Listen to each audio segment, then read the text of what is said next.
We're on the air. I'd like to welcome everyone to the Finance and Facilities Committee meeting for the School District of Waukesha. Today is May 12th, 2014. And Lori, have we been properly posted with the media? Yes, the meeting's been properly posted. Okay, thank you. I'd like to thank everyone for your patience tonight. We're running almost 20 minutes behind here. Mr. O'Brien got called out of town tonight, and Mr. McCaffrey also had a business emergency. Hopefully he'll be showing up a little later this evening. And I wanted to make sure that we had a quorum before we got started. So we just achieved that. And thank you for your patience. I am going to change the meeting around a little bit. Our action item C1, I'm going to move up as our very first committee issue, as we have a number of guests here tonight. So we will do that. And thank you, Steve, for allowing your flexibility on that. So at this time, what I'd like to do is I would like to invite our citizens to speak to the committee. We offer about a 3-minute time slot per citizen.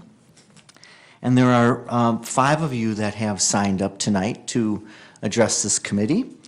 And if you, when I call your name, if you just come up and have a seat at the table here, and we can listen to your comment at that time. So Bob Winnebell, Winchell, I'm sorry, Bob Winchell, would you please be the first batter up? Yes. Is that microphone on? I'm not sure if that's turned on there. There's a little flat microphone there.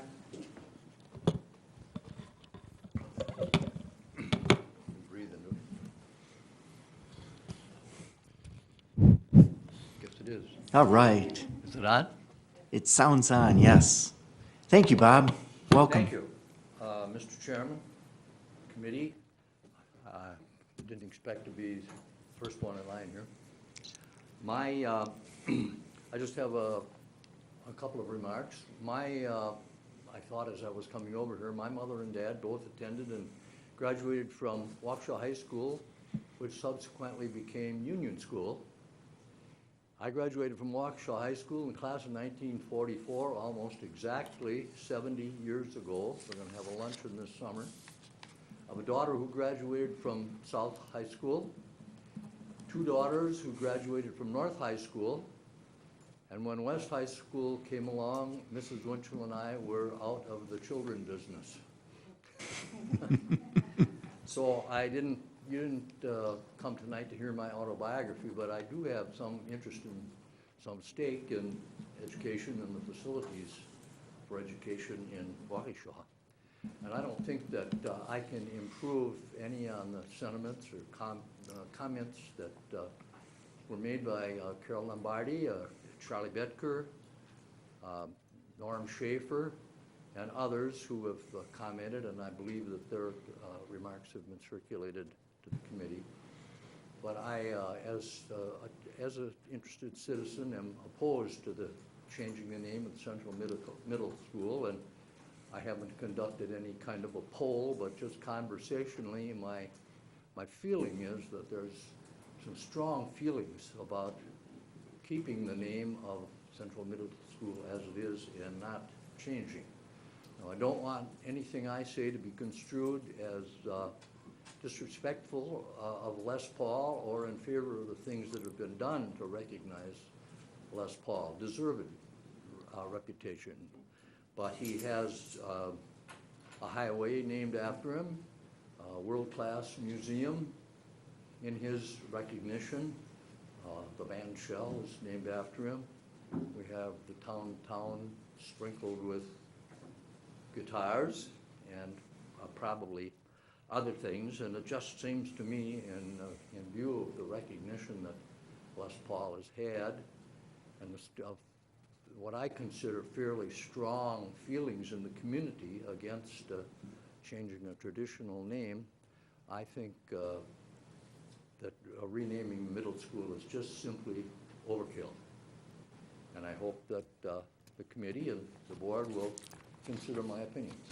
Thank you, Mr. Winchell. Thank you. Next, we'll have Ben Thiel.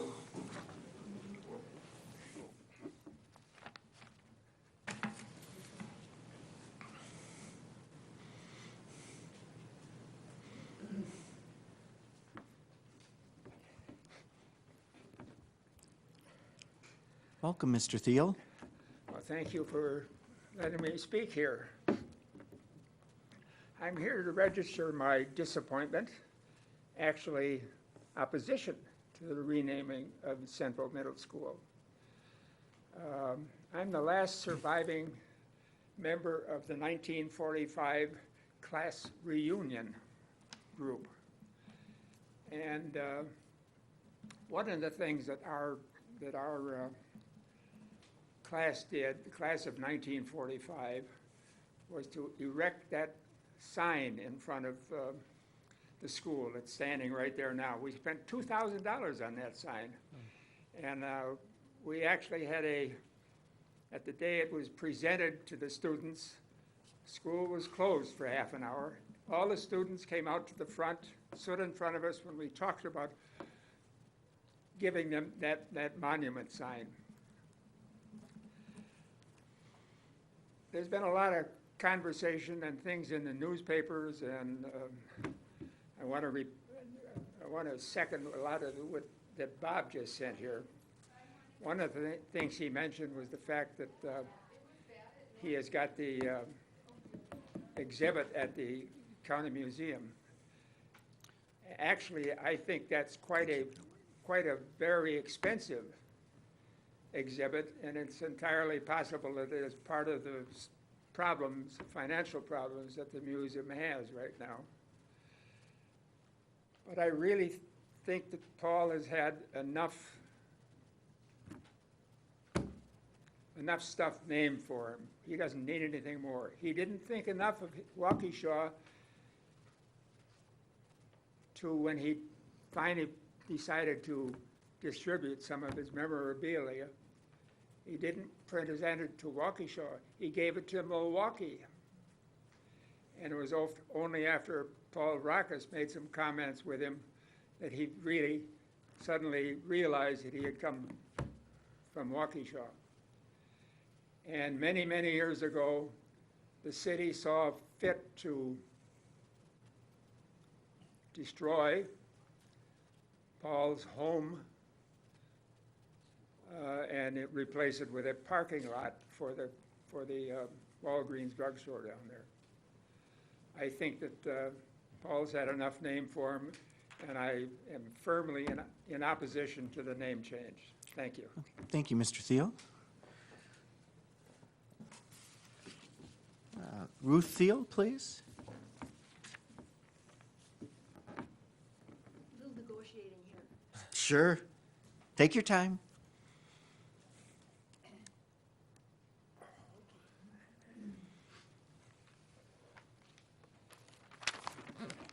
I'm Schmitty Thiel, 2842 Raintree Lane, Rivers Crossing. Married to him, or to Waukesha, if you will, for 62 years, but I've only lived here for 14 years. I came through the Wauwatosa school system. And so I'm kind of coming in as an alien, but an alien who does live in Waukesha, lived here for 14 years. I've probably done more volunteer work in 1 year for city of Waukesha, and that's not counting the volunteer work I do for the county, than Les Paul ever did in his entire life here. So I find this whole thing kind of silly. You've named schools after men who contributed heavily year after year after year by living here and by doing their thing, whatever it was, within this city. I come from a family that participated, the teachers, professors, school boards. My father was president of the PTA for 10 years, and that's real frontline work. And so I was brought up thinking of schools as a kind of a cherished thing, a goal, something that was special. And now, for a commercial reason, you're going to change the name of a school? That, to me, just does not register. In Wauwatosa, they insisted that it be named after, our grade schools are named after dead presidents, and the middle schools after the two poets, Hawthorne and Longfellow. And of course, east and west, which is a geographical thing, which is what you have in the high schools here. They did that so that there'd be none of this silliness of changing names after somebody for any commercial or fad or whatever reason. When we lived in Brookfield, we were part of the incorporation at that time. My husband and I lived there for a while. They just named them after the streets because they didn't want to face any of this silliness of name changing. They wanted it to be what you could go home to year after year, decade after decade.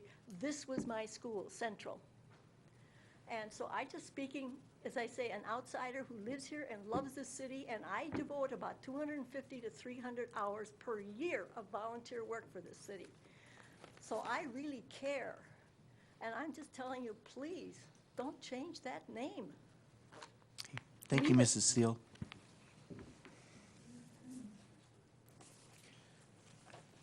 Carol Lombardi. Yes, Batter number 4. I'm number 4.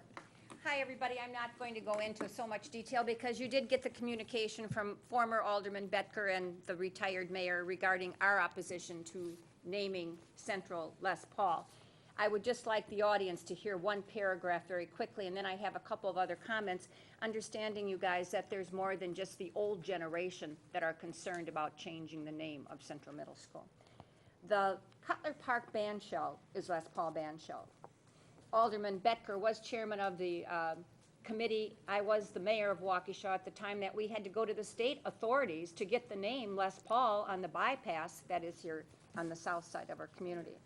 Understanding that we do also have, and I have great respect for Sue, who at the time the museum established the Les Paul Wing, and again, I have had a lot of contact with Sue, the Les Paul Wing at the Waukesha County Museum.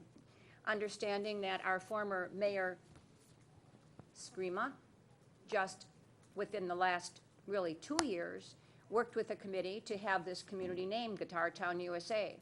There are many landmark buildings splattered downtown Waukesha with all kinds of signage that again recognizes Les's creativity, but to also understand that we who are community and history, to take away the history from that building that not only, again, you've heard the previous speakers, but to comprehend that I do represent 3 generations of Lombardis. It may be hard for you to comprehend that I am that old, but I am a graduate of the Waukesha schools. My son, James Lombardi, who lives right by South High School, is a graduate, and I now have a grandson who is a junior at South High School.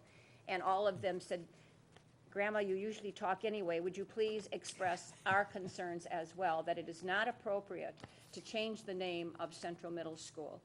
And then lastly, I would really encourage the Les Paul organization to consider allocating dollars to the Waukesha Education Foundation for a scholarship for the graduates of the 3 high schools of, again, the school district of Waukesha, who are going to be going on to schooling to get a music degree.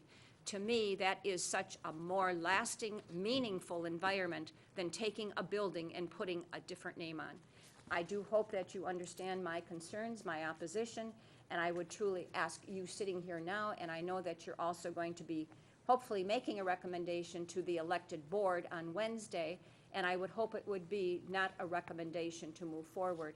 I would appear at that meeting on Wednesday, but I'm still rather active in the community, and I'm going to be at a St. Joe's Medical Free Clinic annual meeting, so I know you'll miss me, but I can't be here Wednesday. Thank you very much. Thank you, Mayor. And our 5th person that signed up is Charlie.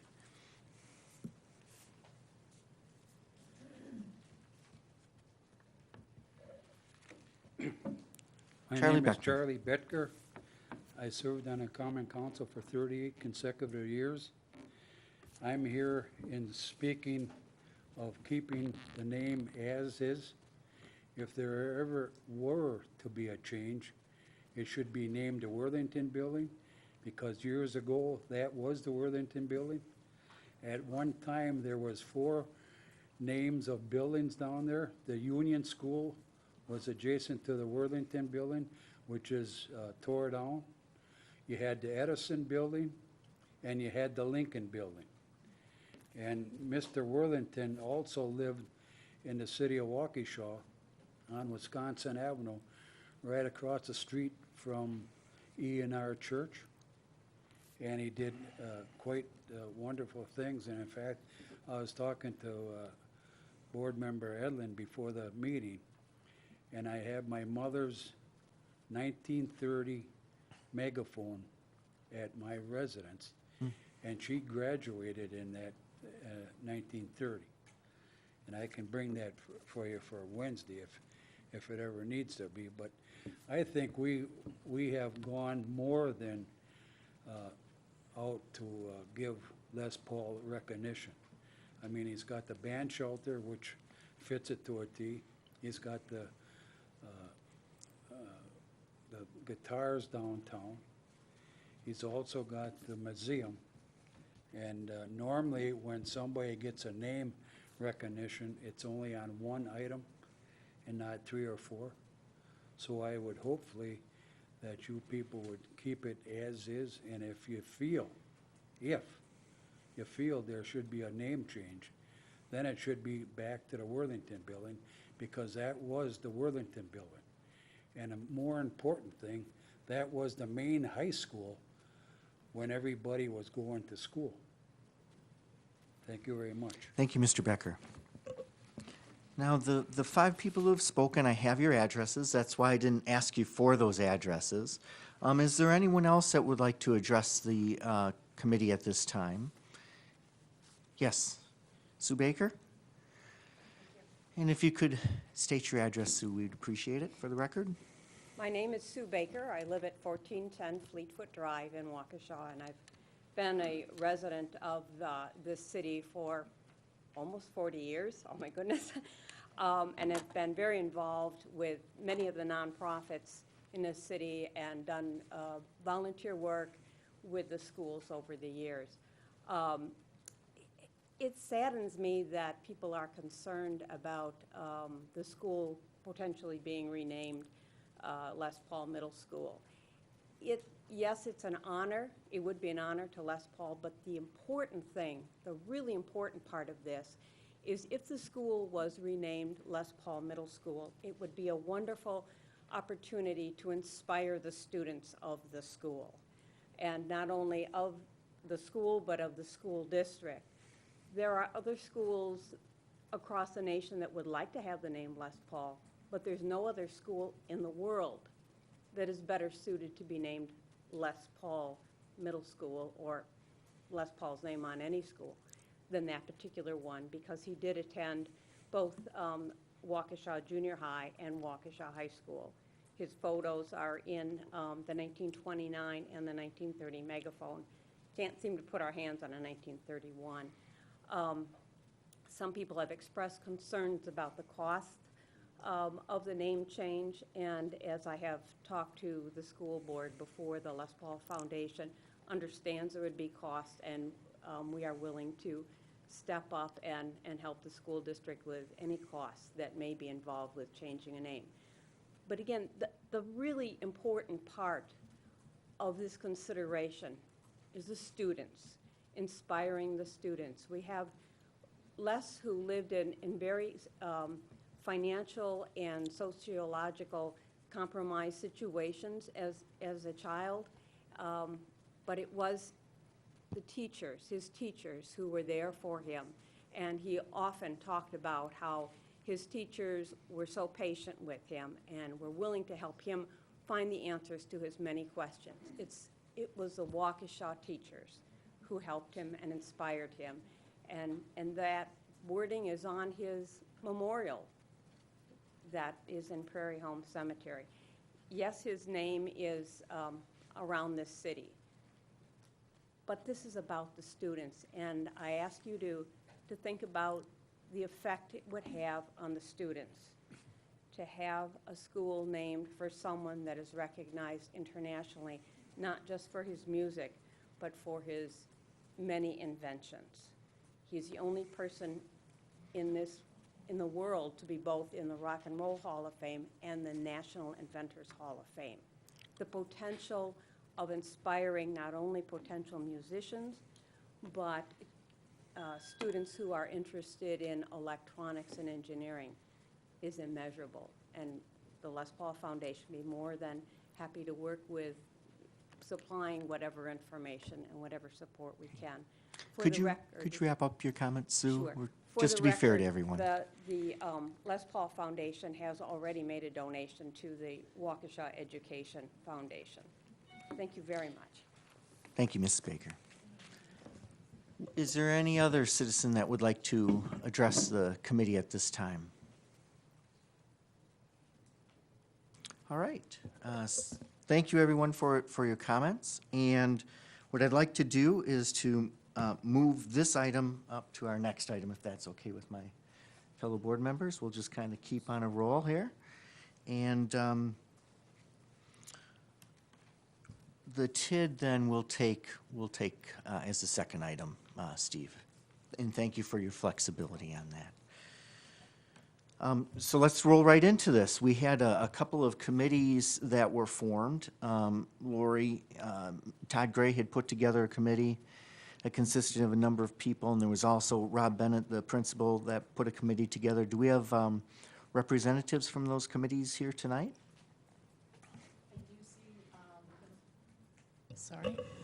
I do see Central Middle School's principal here. Rob Bennett is available. Okay.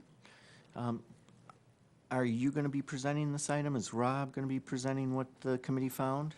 Well, actually Todd was, so. Oh. And Todd, do we know where Todd is right now? I just sent him a quick email because we're taking it out of order. I think we kind of just threw him a zinger. Okay.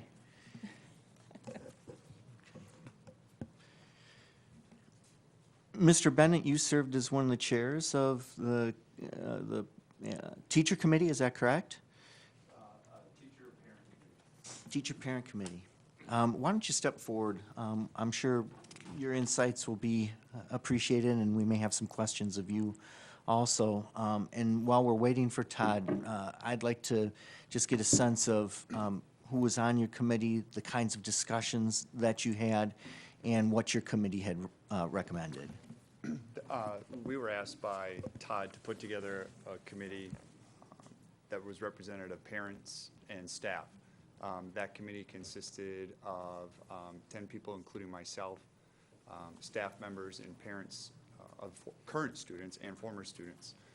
Conversations discussed possibilities, questions, and really there were a lot of questions that remained.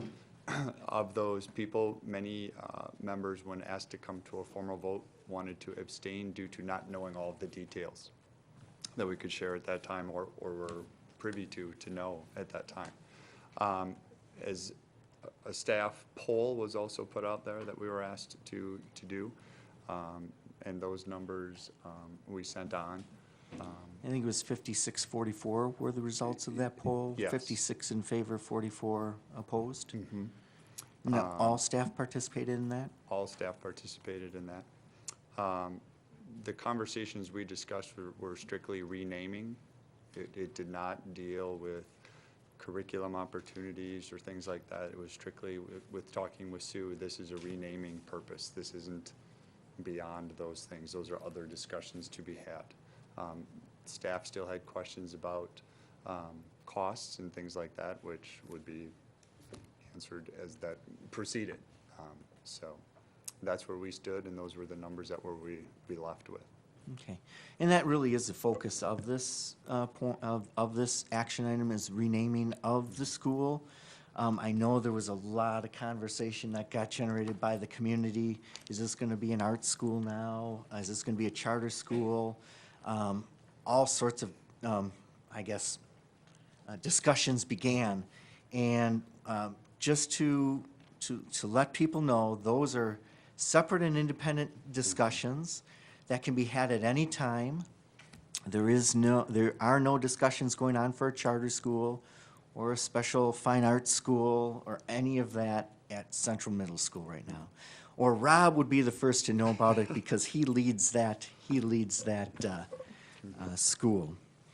So, Todd, could you, we got a little brief summary from Rob on Okay. his committee and what the findings were. Could you talk about the people on your committee, how it was formed, and the kinds of discussions that you had and any recommendations? Sure. The committee, and you can see that in your packet, was a combination of community people, staff members, administrators, as set out in the board policy. We followed the board policy not only to the letter, but we added a number of steps in there, including some additional committees to make sure that we were heading in the right direction. This committee was generally, consensus was to recommend the change of, changing the name. There was one individual that was, had reservations. I don't think she voted yes or no, but had some reservations on it. But the rest all seemed to be in favor of it. Okay. Can you perhaps share with us some of the discussions that took place, the kinds of items that you covered and things that were considered during that Obviously, the committee's big meetings? one was, does this impact the curriculum or what the school does? And no, that is not. All it is a name, change in the name. Some of the other issues, the cost, what about the cost of changing signage, paperwork, and so on. And again, that was all confirmed that would be covered by the Les Paul Foundation in the event that the change was made. Nothing really comes to mind that I haven't put forth in the memo, other than the issues, the positive points in doing it, the negative, how would the community feel about it. We looked at the other names that building had attached to it. It hasn't always been Central Middle School. There were some other names to it. There were two sections of the building. The one that people were concerned was, is it still going to maintain the Worthington name? And yes, that section of the building would maintain the Worthington name, just like STEM Randall or STEM Saratoga kept their designations. So I think all those questions were answered to everyone's satisfaction. I don't recall anything that kind of stood out as an unusual question or unusual request. Okay. All right, I'll open it up to my fellow committee members for discussion. Ms. Madden? I guess the calls that I have gotten, other than one today, were in favor of it. They thought it was a really nice idea, and one person suggested make it the Les Paul and then put underneath Central Campus, which we did with STEM at Randall and Saratoga. So we could still refer to it as Central Campus, but it would be the Les Paul Middle School. I went to those schools. There was 3 separate buildings. Union School, they tore down, it was still there when used as a grade school kindergarten when I went to South Center. And that was the only high school, of course, that we had, but it was 3 separate buildings at the time. They were each named different names, and then they changed it all to Central Campus. So they have had name changes through the years, as some of our other schools have had.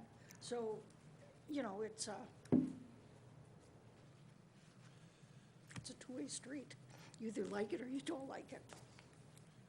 Okay, thank you, Pat. Mr. Edlin? Thank you, Mr. Chairman.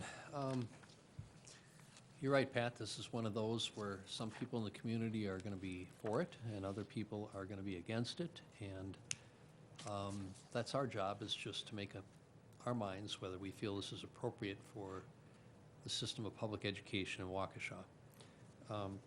I listened tonight to the comments from the people that came here, and I really appreciate you coming here and sharing those, because there's people that have insight in our audience tonight that attended the school, knew some of the people who the buildings were named after, and were able to fill us in tonight on those things that I've lived in Waukesha 22 years, so until somebody mentioned, I've heard the Worthington building mentioned before, but until former Alderman Becker came by my house and filled me in, I had no idea who Mr. Worthington was. And thank you for that. It's interesting, though, that, you know, the name changes in the past. I just wonder if there was as much controversy, like if it was called the Worthington Building when it changed to Central, were people concerned back then that the name change was, you know, going to impact a lot of the concerns like we're hearing tonight?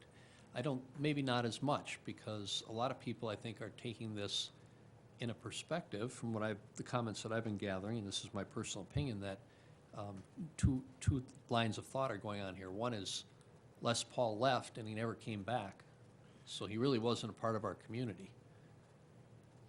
He did come back, and he is buried in the cemetery here, so he started here and he ended here, let's put it that way.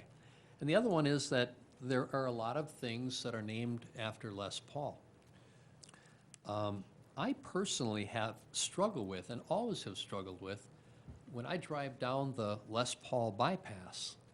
I mean, I don't know why a bypass was named after Les Paul. It has nothing to do with music.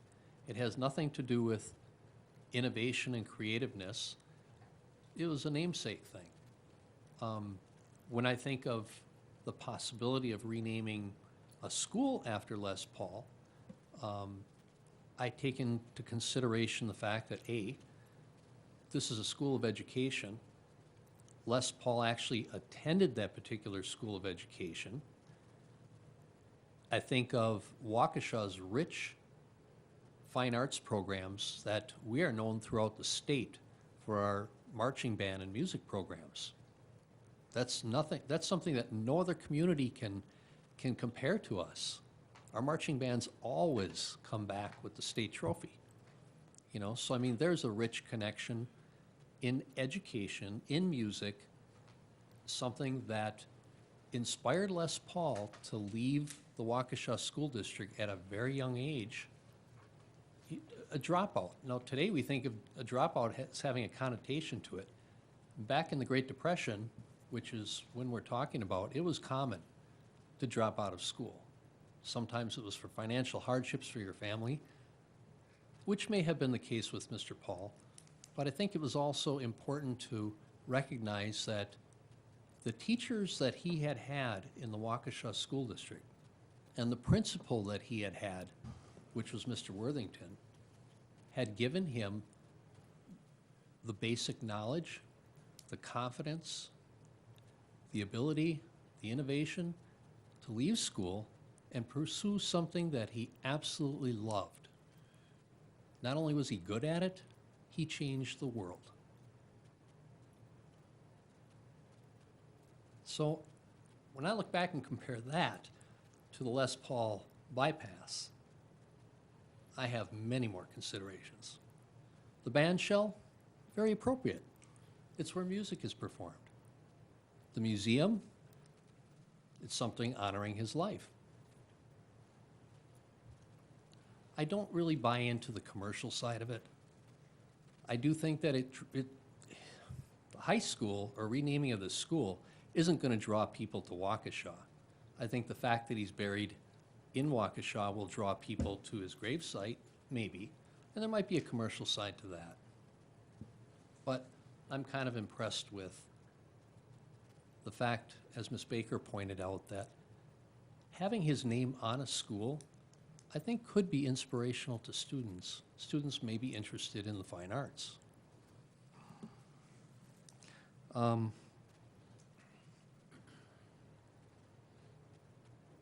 want to share a short story that I shared with my board members this week, and I'm going to elaborate a little bit more on it when we have our Wednesday meeting.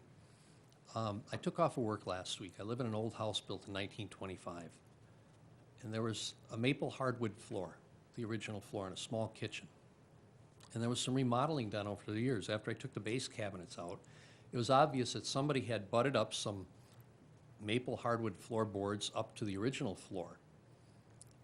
And I had to add one board, but before I added that board, I noticed that there was a newspaper tucked underneath the boards that were added. And I'm curious, and sometimes in an old house you find a real nugget.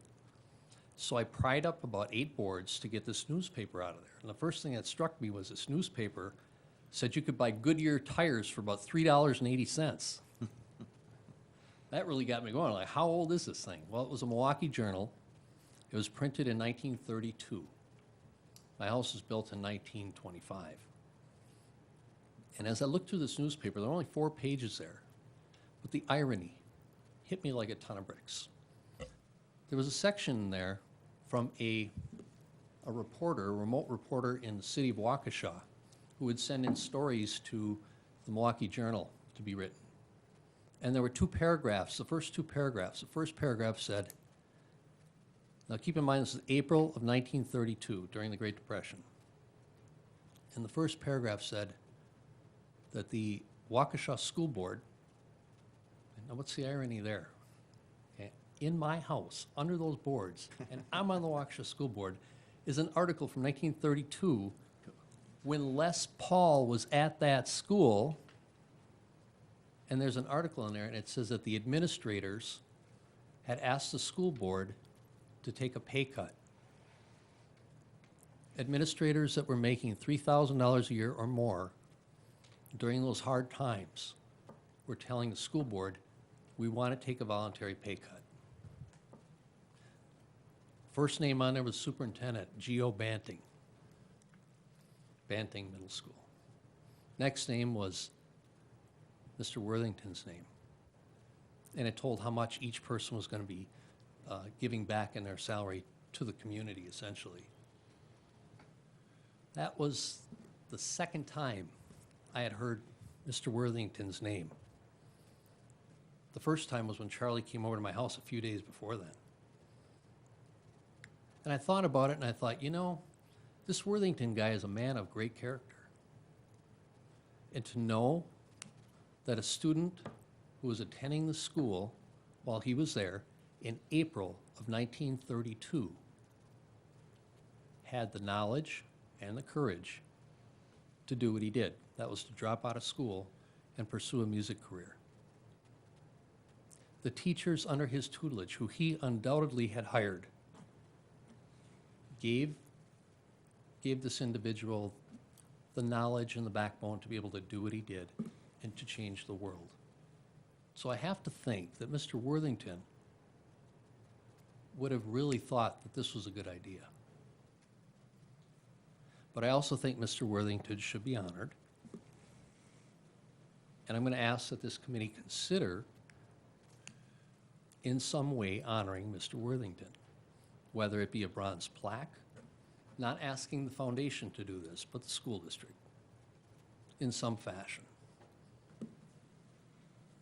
The second paragraph was a little bit interesting too. It said that previously the teachers of the Waukesha School District had asked the school board to give up 2% of their salary to the poor of Waukesha County. Times were different.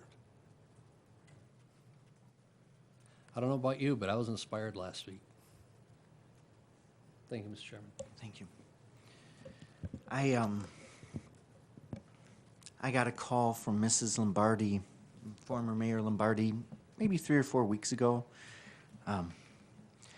She gave me plenty of time to think about this, and I always like to see our committees go through their due diligence and present their findings to us. So I always look forward to that. So thank you to, hopefully you don't get This is hurt the there, ghost Mr. that Gray. resides in this building. Yes.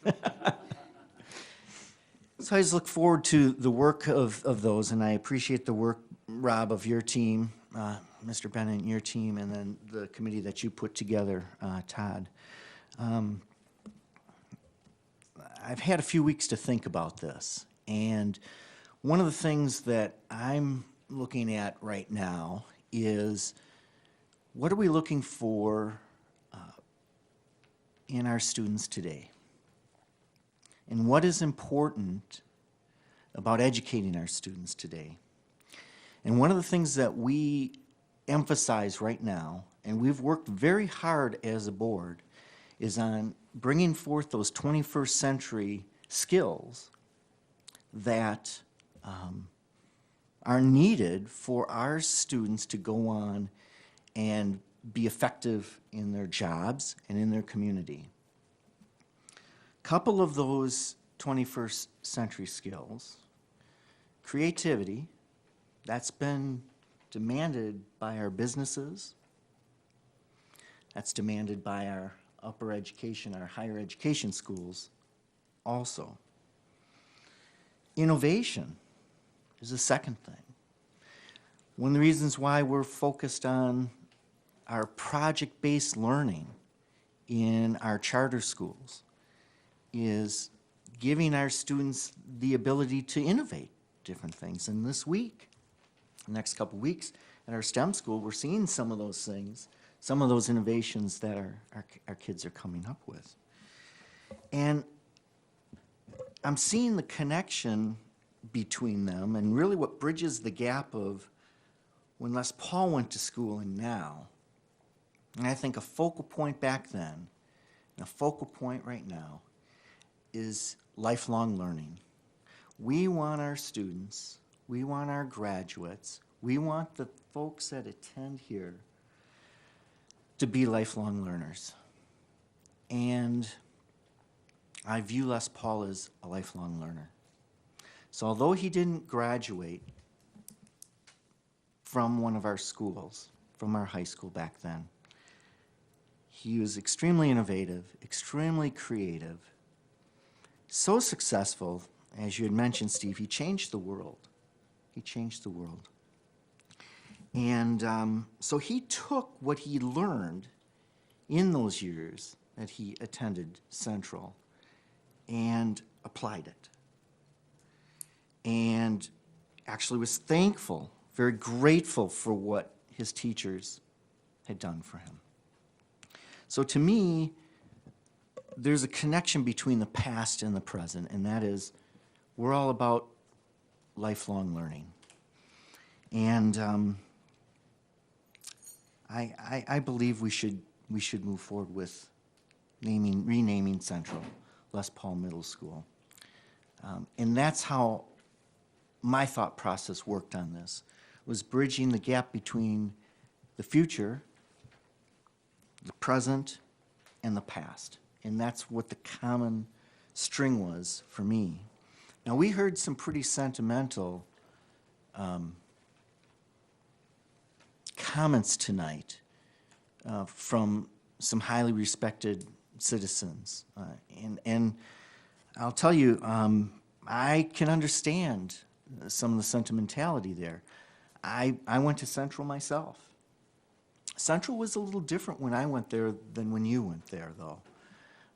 Central for me was a half of a high school. I went to high school to Central for grades 9 and 10, and then I went to South for grades 11 and 12. And my diploma is from South, it's not from South Central. So to really add another interesting twist from a naming perspective, I just share that with you.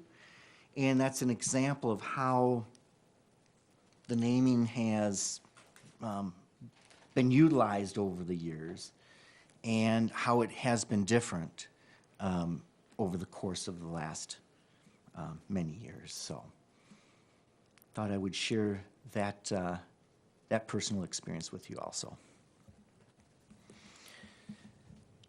What other questions might we have of Rob? He's a guest, or of Todd? Any other questions of the committee work?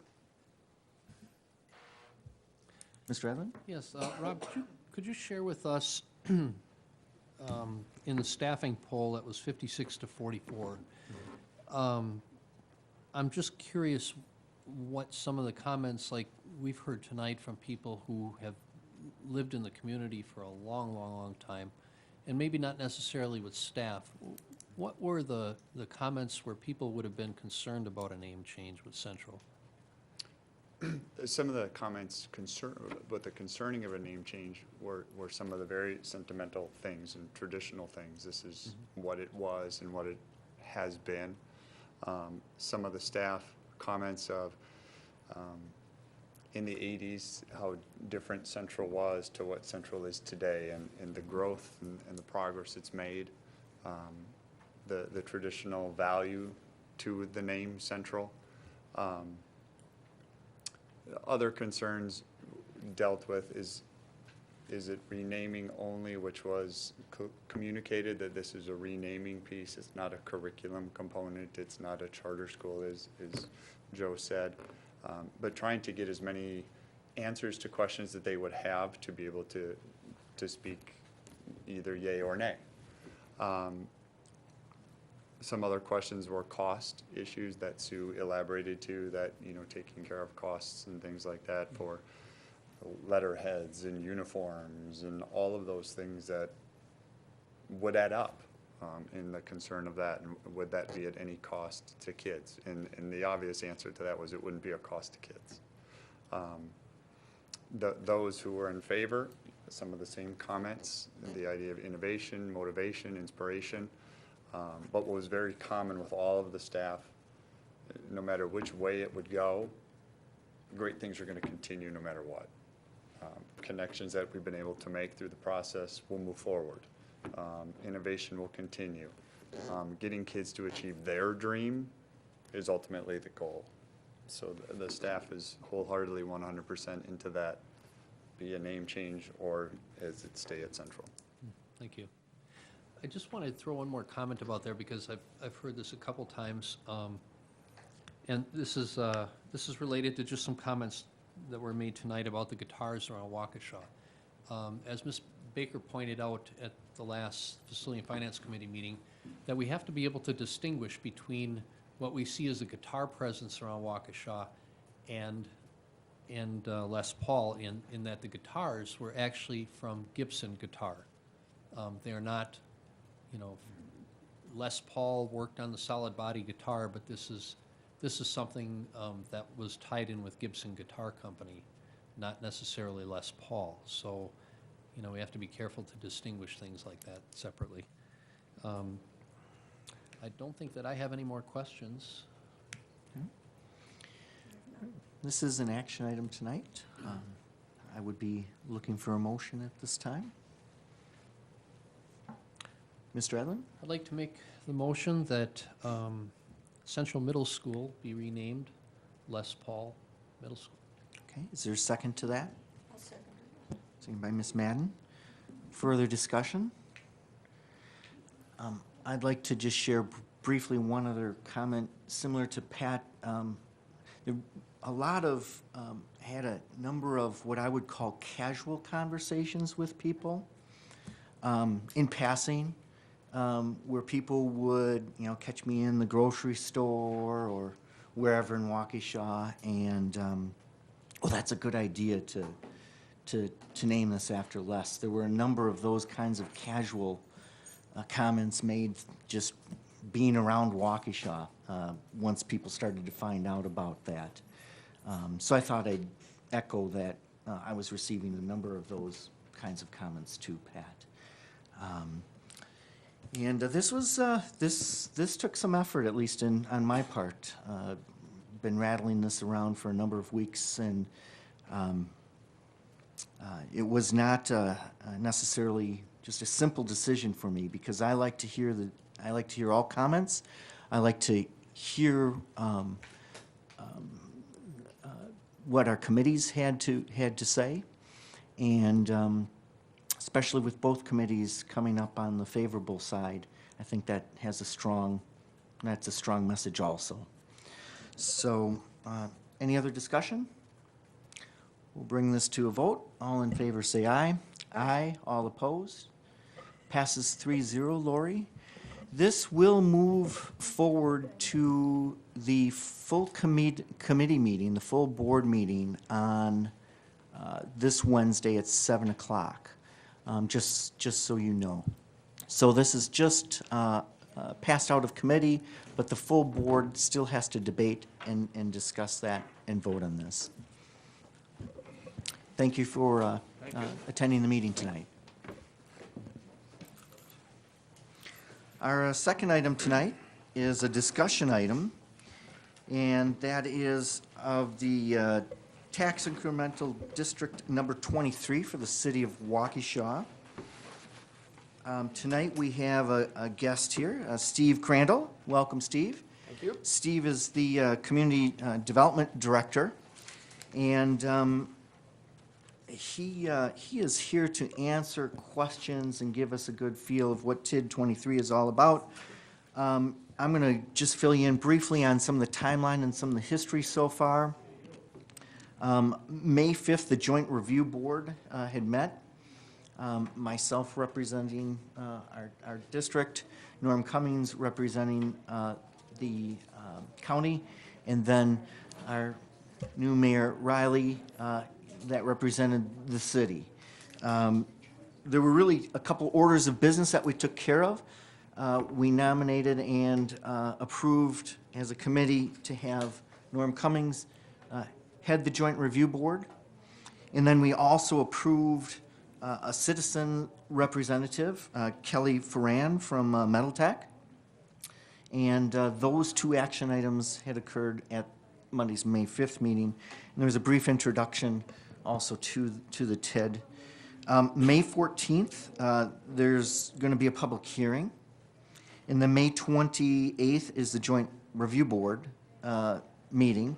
And so really what our purpose here tonight is to see if there are any questions that you may have on TID 23. But before that, I'd like to have Steve just fill us in briefly on what this TID is all about. Steve, welcome. Thank you. The other item I'd like to mention is that Carrie Tessman will represent WCTC and was not able to make that last meeting, so. Sorry, Carrie, didn't mean to. Is represented as well. Again, I'd just like to take a little bit of time and really talk a little bit about this tax incremental financing district, but really kind of start out the discussion by indicating that cities like the city of Waukesha throughout the state of Wisconsin and the region have very few tools to promote economic development as well as redevelopment. Waukesha, like many cities throughout the area, have used tax incremental financing to revitalize and redevelop our downtowns.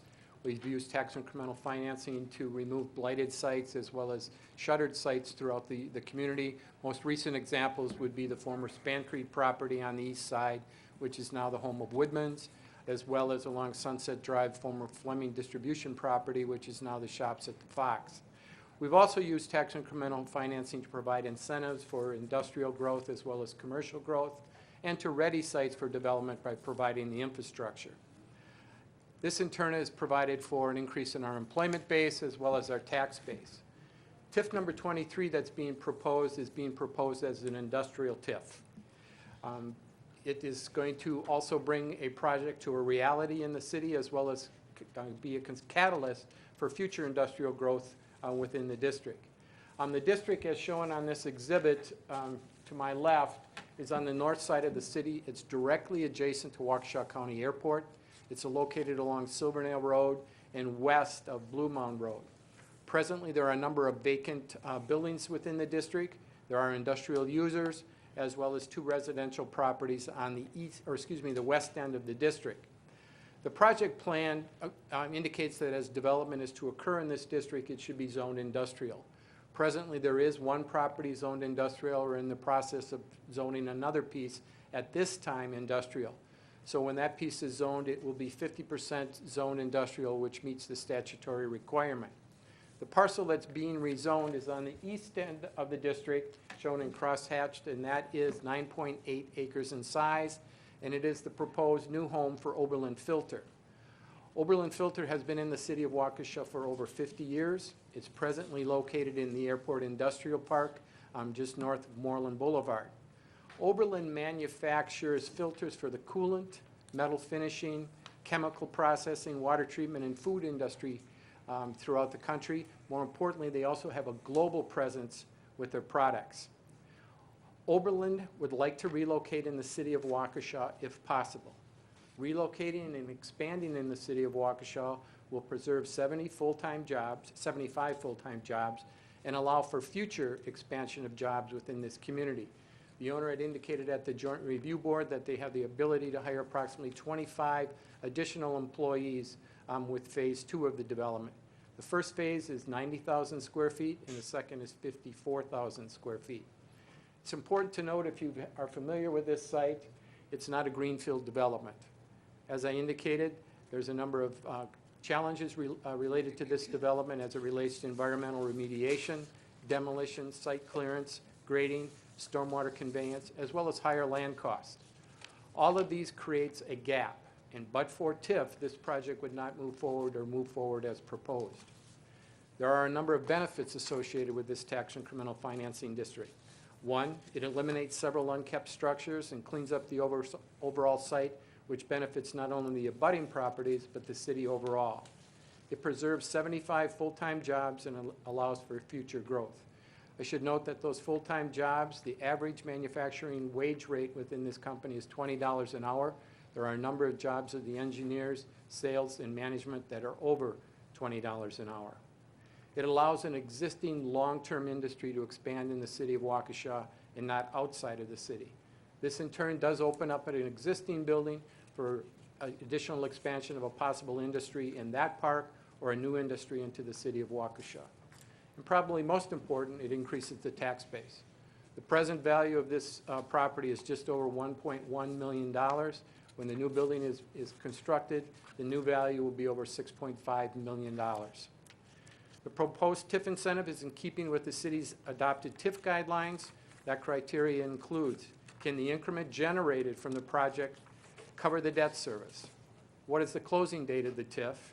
Does it preserve or create jobs? And does it meet the goals and objectives of TIF financing? Oberlin's project does meet that criteria. The TIF incentive to assist in the development challenges is $975,000. It's also important to note here for the committee that with all TIFs, a financial pro forma has been done. It was not done by the staff. It was done by Baird, who is the city's financial consultant. The district will close in 12 years, which is in keeping with past approvals by the Joint Review Board and adoptions by the school board. There is sufficient increment to cover the debt. As with past approvals, it preserves and creates jobs, and it meets the goals of tax incremental financing. It's also important to note that it's been the city's policy, as well as the statute, that if a TIF incentive is given, there is a TIF development agreement, which really guarantees the value. And if the value is not reached, there's a payment in lieu of. In conclusion, again, this meets the but-for test. The proposed costs are eligible TIF expenses. Again, it keeps a long-term industry in this community. It allows them to relocate and expand. It reutilizes an underutilized property which is declining, preserves jobs, and adds to the tax base. Okay, thank you, Steve. So, as you know, we don't always get a chance to bring TIDs forward to our committee, but the timing of this allows us to do that. So I wanted to extend an opportunity for all of you to ask any questions. Again, our next joint review board meeting isn't until May 28th, and this will give us, and Steve, plenty of time to answer any questions tonight. Yes, Steve? As I indicated, the Joint Review Board, as the chairman indicated, there is a considerable amount of time before this is approved. It goes to the council on June 3rd and then back to the Joint Review Board that first week or second week of June. So in the interim, if there's questions that are generated by this committee and or the board, feel free to email those to me, and then we will then email back those responses, any responses you may have that are generated over and above this evening. And it seems like this is about as generous of a timeline as we have ever had. I don't ever recall allowing as much inclusion, and I thought that was good, because a lot of times we just have so little time, not on purpose, but just there are certain laws that we have to meet in terms of moving it forward. It just so happened to be timed pretty well this time with our schedule also. So I'd like to open up the floor to my fellow board members. Mr. Adlin. Thank you, Mr. Chairman. Good evening, Steve. How are you? I'm good. How are you? Good. Congratulations on your retirement. Thank you. Story number 2 for this evening from me, and I'm full of them. I was up in Saukville today in a machine shop where they have a brand-new Oberlin filter, and it's used to cool oil from all the machines that they have in their shop. They make custom gears, if you will. And so I'm piping up, copper pipe, a refrigeration system that cools down the oil that goes through the machines. And maybe just me not paying attention in the community, but I happened to look at that little Oberlin label that's on the machine, and it said Waukesha, Wisconsin. And I knew this was coming up, but coincidence number two. Are there other businesses that are interested in this TID? Not at this time. But we felt it was important when we looked at the boundaries of the tax incremental financing and the existing characteristics of the district, that we could use TIF in the future if needed to help promote industrial development. Within the project plan, the only dollars that are going to be allocated for a TIF expense are actually associated with Oberlin Filter. In the event that an industry comes in the future that would like to use tax incremental financing, we would have to come back through the joint review board process to amend the district to include additional cost. Okay. We're just kind of looking ahead and planning ahead. It's easier to create a district and come back and amend the project plan for a cost versus a boundary amendment. Sure, and it makes sense to develop it as a master plan rather than trying to do it in piecemeal, and I agree with that. When we create a TID, are there environmental considerations that come into play? I know you have to coordinate your developments with the DNR and developing parcels and things like that. With respect to the state statutes, if there is a wetland within the tax incremental financing district, it has to be excluded from the boundaries. There are no wetlands within this area. There are some environmental remediation issues with respect to the project. Under state statute, environmental remediation is an eligible TIF expense that can be utilized. Okay. Has the city had any discussion in the consideration of creation of TIDs as to our situation in the area of water resources? In other words, my concern is that if we don't get Lake Michigan water, we're going to be looking at conserving our resources and developing our resources within our means. And so are we talking about that at this point? Under the statutes, and again, I'm not an attorney, but my understanding and interpretation of the statutes, projects like that are not eligible TIF expenses. In other words, public projects, like a sewage treatment plant or water treatment plant. No, that's not what I mean. I mean, if sorry. a business comes to us, for instance, the Waukesha Water Utility recently had a little discussion with the DNR about future growth and anticipated water needs. And Waukesha Water Utility stuck to its guns and said, no, we really feel, and I read the consultant's report, that we're going to need water for industrial development. Correct. And we're looking at one potential customer in particular who's a large water user. And so I guess when I look at this TID district, you know, would we be creating a TID district for a large water user, not knowing that we're going to get Lake Michigan water or not? I mean, if we don't, I sure as heck in this community wouldn't want to approve a TID for somebody who's going to be drinking all our resources. Okay, but we have this is an existing industry that's presently located Right, in the and- city of Waukesha. Correct. And I don't think that this industry uses a lot of water as They a do course not. of business. They do not. Correct. They do not. But Okay. we also, working through the water application, we also worked with the water utility to identify future industrial sites within this community to build into the report to the DNR with respect to the overall water consumption. In other words, as I understand the report correctly, we have X number of gallons projected in the future as growth occurs. So this area was included in that study. Right, and that's part of the basis for the Lake Michigan application. My point is there discussion taking place right now that what if we don't get Lake Michigan water? Are we still going to be considering development for large water users when we don't have Lake Michigan water? My response to that would be that it would be on a case-by-case basis. Okay. All right. Thank you. Ms. Madden? I really don't have any questions. I just think this is a good tax incremental district. I know where the location is. It'll be cleaned up. It's right by the airport, which limits a lot of industry from wanting to even build there. So I think it's a good location for them and for the city to bring them in and have them expand. So I think it's a good idea. Yeah, I think airport access for some businesses is very important. And so that could be a very attractive feature. Absolutely. Yes, Mr. I Edlund. did have another question in that same vein, Pat. Steve, did the county, has the county reviewed this yet? I know they probably have some input. Mr. Cummings has reviewed it, and I'm assuming has brought it back to his staff. As of today, I have not received any comments back from Mr. Cummings. Mr. Como was present at the meeting, and when the comment that was made by Mr. Cummings at the meeting was that he was extremely pleased that this district would close in 12 years, which is consistent with our industrial TIFs in the past, as well as he was pleased that Oberlin Filter has chosen to stay in the Waukesha if possible and not move outside of the community. Yeah.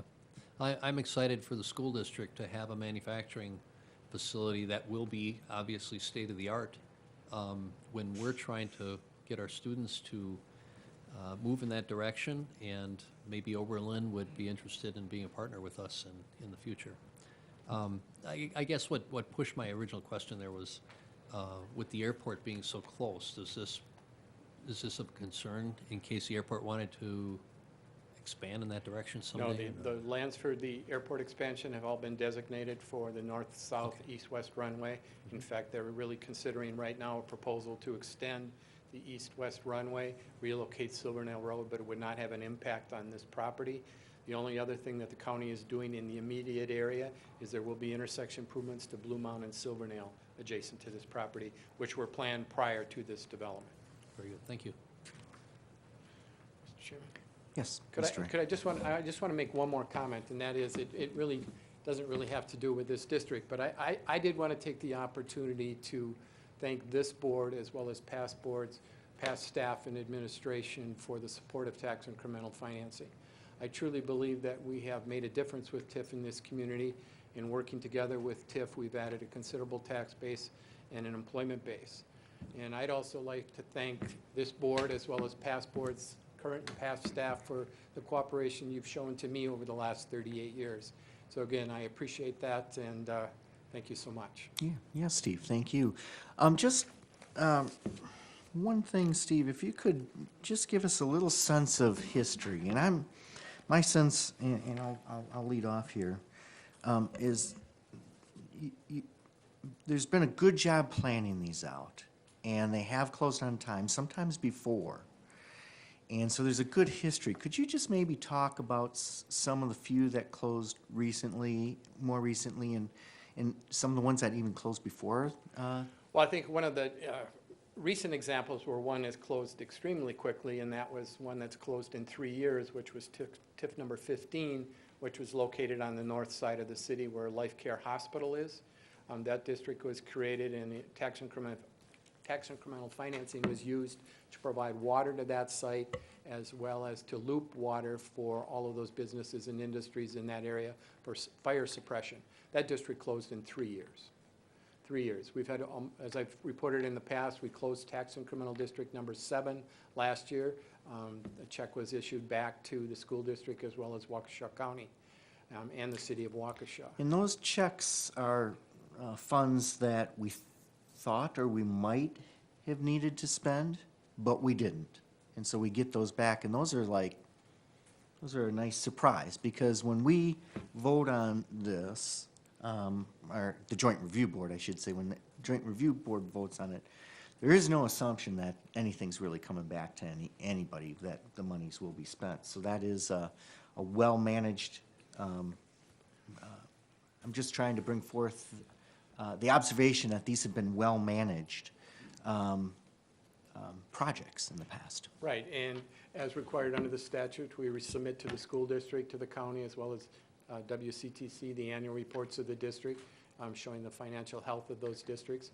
But I think more importantly, that we need to look back at tax incremental financing and remember that phrase, but for TIF, it would not have happened.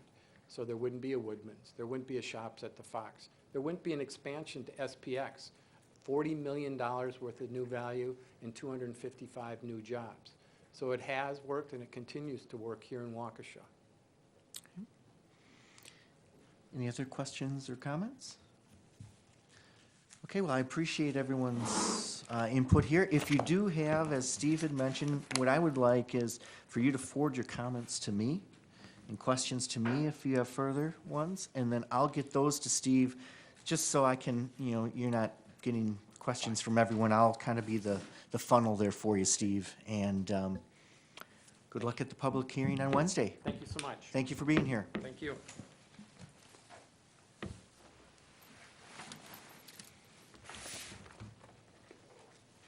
All right, moving along on our agenda, we do have one information item tonight, and that is the monthly budget update. Joe, would you talk about how we did in April, I'd be right? glad- April of 2014. That's correct. I had to think there.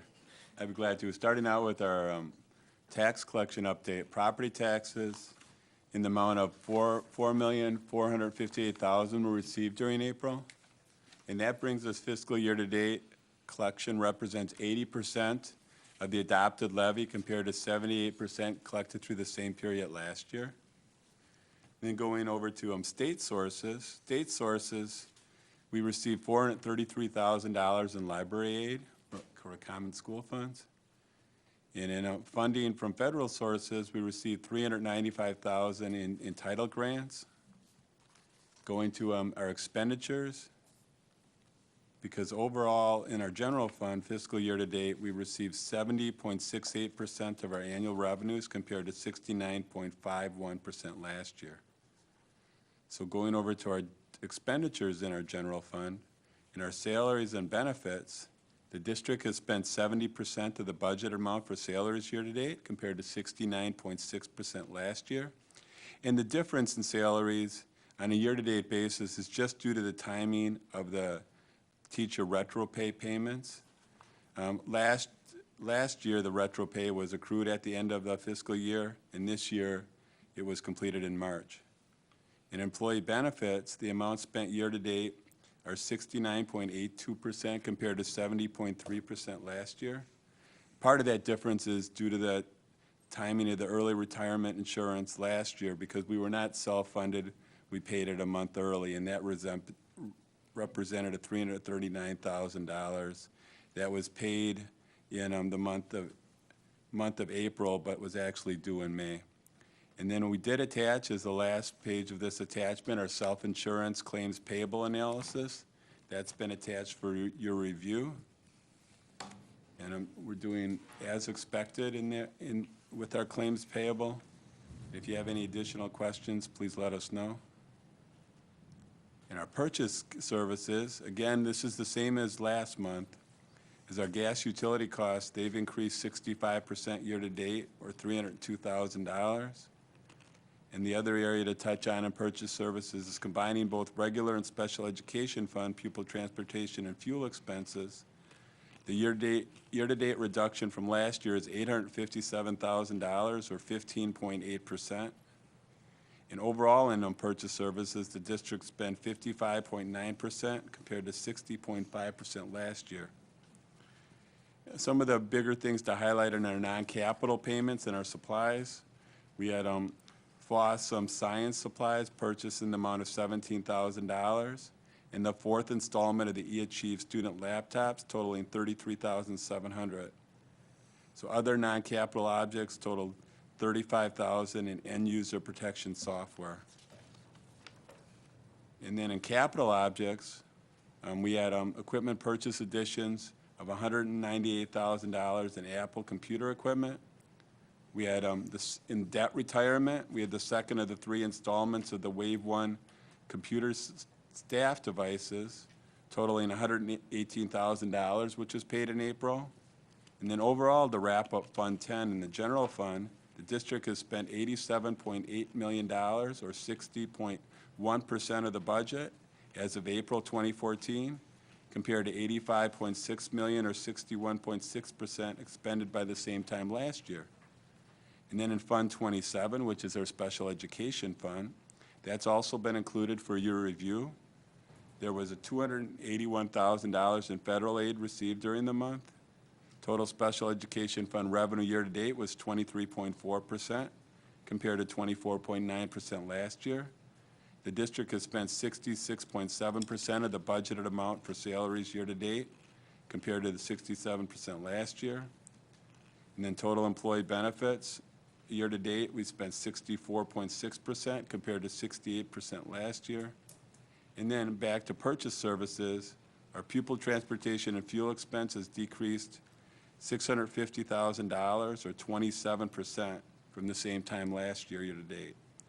So overall, in our special education fund, the expenditures year-to-date were 18 million, or 64.5%, compared to 19.2 million, or 68.2% last year. Okay, thank you, Joe. Questions? Mr. Edlin? Thank you. Joe, under Fund 27, in purchase services, people transportation fuel expense have decreased 650,000. Is that part of our total fuel savings cost that's calculated so far? A portion of it, percentage of it? Yes. The fuel expense, last year in the coding, it was not, it was coded differently. Some of that was in the general fund last year. Right. It was just the way the bill was received from Dairyland. Got it, okay. For special education, Yeah. we didn't get it in components. It's two separate books. It's a really, it's very transparent invoice now. Yeah. All the detail you could ask for. Terrific, okay. Thank you. Joe, is our cash flow still as we predicted? Yes, we are on target. Okay, and we're getting close to the end of the year here. I know we reported on April, we're almost halfway through May, and our year's ending in June. Just overall, are there any surprises that you see? I don't want to say that there couldn't potentially be things that could come up, but right now, is there anything that you need to prepare us for? Because we've moved along through this year very well, is the way I would say, as planned. Are there any kinks that you see potentially over the next month or so? Laura, you can feel free to answer that question too.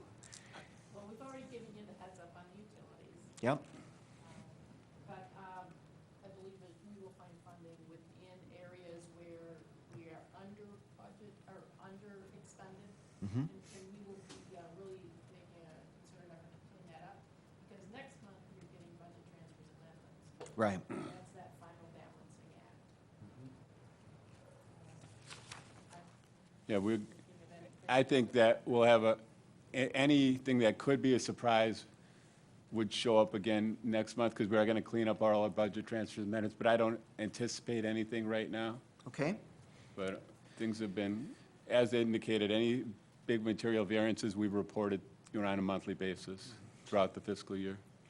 I like to put you on the spot there. That's our job, right? The other thing that I wanted to do is just to quickly get your comments on our self-insurance. This seems, at least from a financial perspective, to be playing out well. Can you maybe speak from a claims perspective how that has gone? As you'll see, on a monthly basis, we continue to have more revenue generated from premiums than we have expenditures going out in claims. So that was anticipated because we did not have a reserve designated for self-insurance. So this would build up that reserve. So we are traveling right along as had originally been planned. Maybe a little to better. You never know when you have that bad year or when you're having a great year. We may have one or two claims that will hit our stop loss. We're currently in the process of doing the analysis on what that target range is for claims for targeting our stop loss. How much risk do we take on versus how much do we insure to protect us? What is that level again that we're insured at right now? This year is 300,000. Okay. It looks like next year that range would be 320. Okay. And that was really our primary goal. This year being our first year is to build that reserve. That was the most important thing. So it looks like we're having a year to do that. And I know, as you and Chris have said in the past, that if you look at 5 years, there's going to be some down years. Everyone has them with some large claims from time to time. You just can't help it. But we got off to a good start so far, is what I hear you saying. This year is tracking, based on our trends, we're doing fairly well. Okay. We know, if you look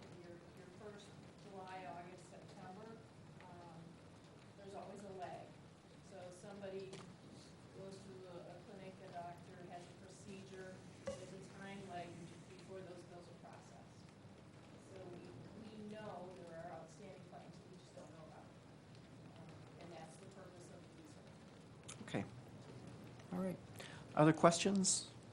Comments on April? All right, thank you, Joe. Thank you, Lori. Appreciate that.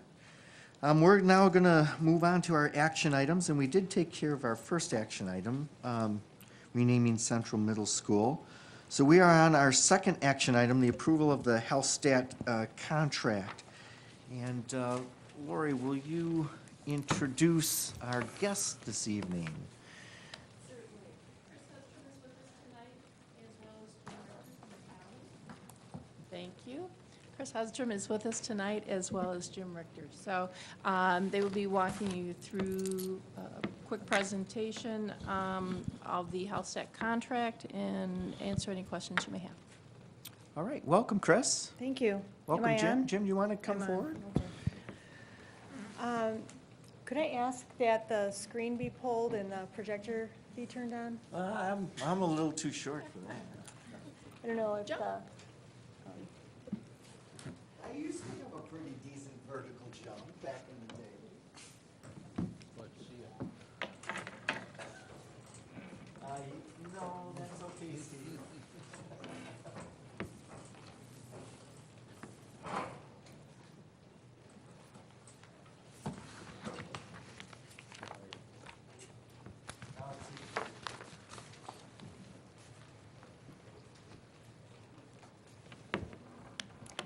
Thanks. I've got Jim Richter here with me today. Jim is the Human Resources Director for the county, and he's been the lead person in the work that we've been doing in terms of the clinic so far. I prepared a brief presentation. Each of you has had it in your packets.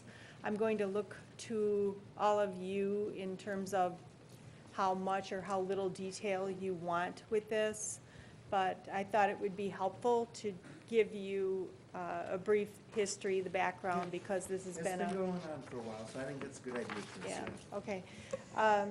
So about 2 years ago, Jim called me and he called Donna Whalen over at the city to find out if we'd be interested in checking into the opportunities surrounding an employee clinic. And we were not self-insured at the time, but we were looking at going to the self-insured model. And so we decided to check into that as a way to try to control some of our health costs. As you know, health costs are continuing to increase year by year, and the district's put in a number of measures in order to try to contain that, but right now our budget is about $22 million a year. The health insurance premium that we pay for a family plan is over $20,000 a year, and it continues to climb. Over the years, we've made changes to the benefits. So I know that in 10-11, I'm pretty sure that Willis was hired to consult with us, and we made a recommendation, a move from WEA to United Healthcare with virtually the same insurance plan. And then there was some cost shifting where employees began to pay more for their insurance. So in 2011, we added that higher premium of 12%, 17% if employees didn't participate in the employee wellness program. In 2012, we changed deductibles and co-pays to save a little bit more, and all of us, that has helped us to contain those costs. Then in July 2013, we moved to become self-insured to save even more money. And Lori just talked a little bit about how that's going so far. I think it's important to note that the changes that have been put into place are cost shifting changes. That means the employee is paying more. If the employee is well, I mean, there's a good incentive to stay well because less is paid. We've got a relatively low office visit copay. We have relatively low prescription insurance copays, but it's still we're sort of out in the lead among some of our competitor school districts, and so we want to be careful not to go too far out where it becomes hurtful to us, but so it's important to look at some other options as well. Our needs certainly are identified as shown on the screen. The costs are a major impact to the budget. The trend, it outpaces the consumer price index. It has for many years, and it will continue to do so. United Healthcare, the network that we're with right now, does have some very nice negotiated discounts, but they're not the only solution, as you know. Our traditional approach to addressing the costs has been a shift to employees' wellness programs. I think they're really helpful, but they do have some limited success without the additional supports that we're proposing to put into our clinic plan. And then, of course, the Affordable Care Act is presenting a challenge for all employers, but most importantly, we need to avoid the excise tax that would be coming in 2018, the so-called Cadillac tax. So, looking at the near-site medical clinics, and we also call it an on-site medical clinic. Technically, this clinic isn't on any of our sites except where the proposed building is located. So I call it a near-site medical clinic, or I call it an employee medical clinic, but it's truly for employees that are on the medical plan and their dependents over the age of 2, as well as pre-65 retirees that are on our plan. It will enable us to provide quality health care to employees and their dependents at a lower cost. I've got a table that I can show you later to compare costs. It enables employees to save on out-of-pocket costs and use less of their sick leave time for going to medical appointments because it's close by. And the idea is to increase work productivity. When we talk about the financial pro formas, it's important to mention that we did not include any of the indirect benefits, such as higher productivity, less time off of work. Those are difficult to quantify, so when we talk about what we anticipate saving, it's important to tell you that we're not including some of those soft costs. We anticipate between the three, the city, the county, and the school district, that we would save over $7.6 million over a 5-year period. This is a conservative estimate. I do have more detailed pro forma if anybody wants to study that. I don't have it. I have one copy with me. I meant to make photocopies, but if anybody wants that detailed pro forma, you can take a look at that. For example, one of the items in there is the cost for the wellness program. We just estimated if everybody took it and it cost $95 a person. That's how much it would cost the county because they test more things, but ours would cost $40 a person. So that is a conservative estimate. It's based on 50% of the people participating. And the district share of the savings would be more than $3.3 million over that 5-year period. We obtain economies of scale through collaboration. So the way that the contract, the HealthStat contract, has been negotiated, if we have more participants, the annual costs, it goes down per participant.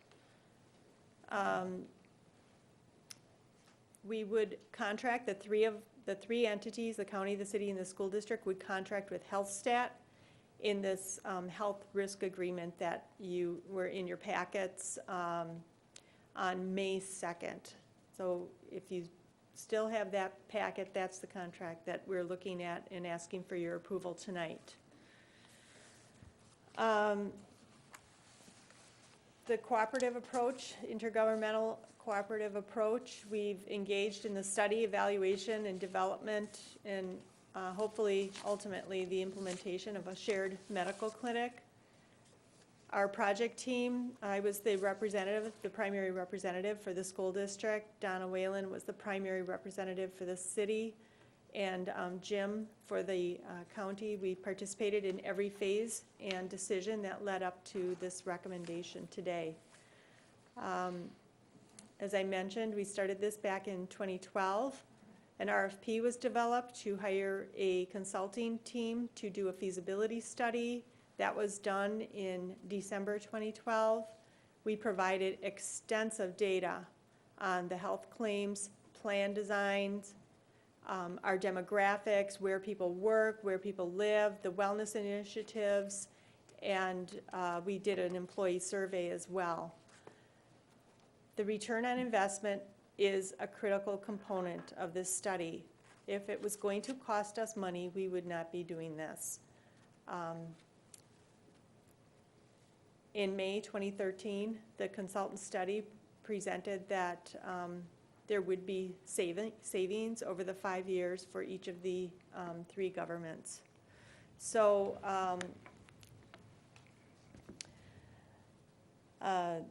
we looked at going the next step and issuing an RFP to to see what kind of interest there would be from clinics to manage such a clinic. Talking about the economies of scale, I'll just say that the county also asked the consultant CBIZ to tell them what would the savings be if the county went in alone. And the county's demographics are very similar to the school districts, with the possible exception that the school district has more employees that are on a 10-month contract or schedule, and a lot of the county employees are year-round. But it's definitely there.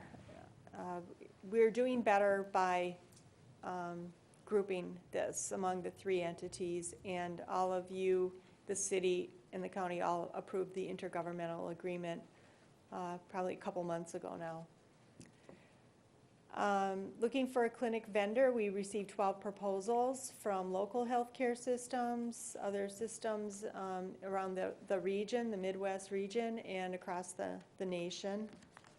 And we evaluated the proposals. It was a lot of reading. We scored it based on the technical responses to the RFP as well as the financial responses. People that reviewed the technical response didn't have access to the financial responses because of the conflict. We just wanted to know, is this a good proposal?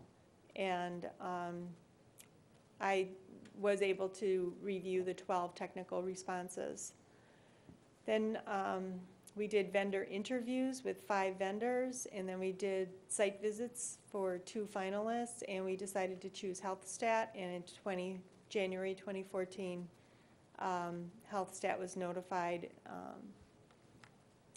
and the clinic would be located in the county's former public health center. The intergovernmental agreement, it was, like I said, already approved by all 3 governmental bodies. The agreement identifies how we will work together and how much each entity will pay or receive revenues. This is based on the total number of eligible participants. So the school district does have the greatest number of eligible participants with 44% of the total. And so our expenses will be more when we share them, and revenues, the savings would be greater as well. When I say when we share them, I mean things like the wellness program, the biometric screening and the health risk assessment. Each of us would be charged for what we need. That's identifiable. It's separate. Anything that we would want HealthStat to do extra outside of what we've already agreed to would be a separate charge. So the combined revenues, combined expenses, that would be by that delineation, 44, 40, and 16%.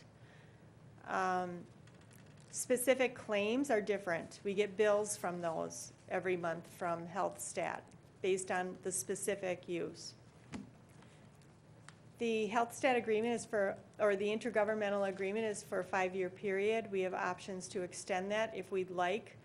The intergovernmental agreement, beyond the 5 years, we're not tied to Health Stat beyond those 5 years with that governmental agreement. So if you were to read the two agreements, you would see some different things for the renewals. So just wanted to let you know about that. We're not tied to Health Stat into the future, but we're tied to each other.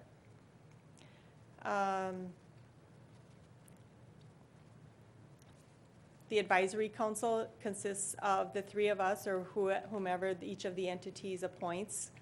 For example, Todd Gray is the person listed as on the advisory council, but then he designates me to represent the school district. The decisions on hours, staffing, services, those are the kinds of decisions that would be made by the advisory council. This is the 5-year projection on cost avoidance. I know that we use the word savings, but my husband always tells me just because you have a coupon that saves you $1, it doesn't mean you've actually saved $1. Did you put that $1 in your pocket?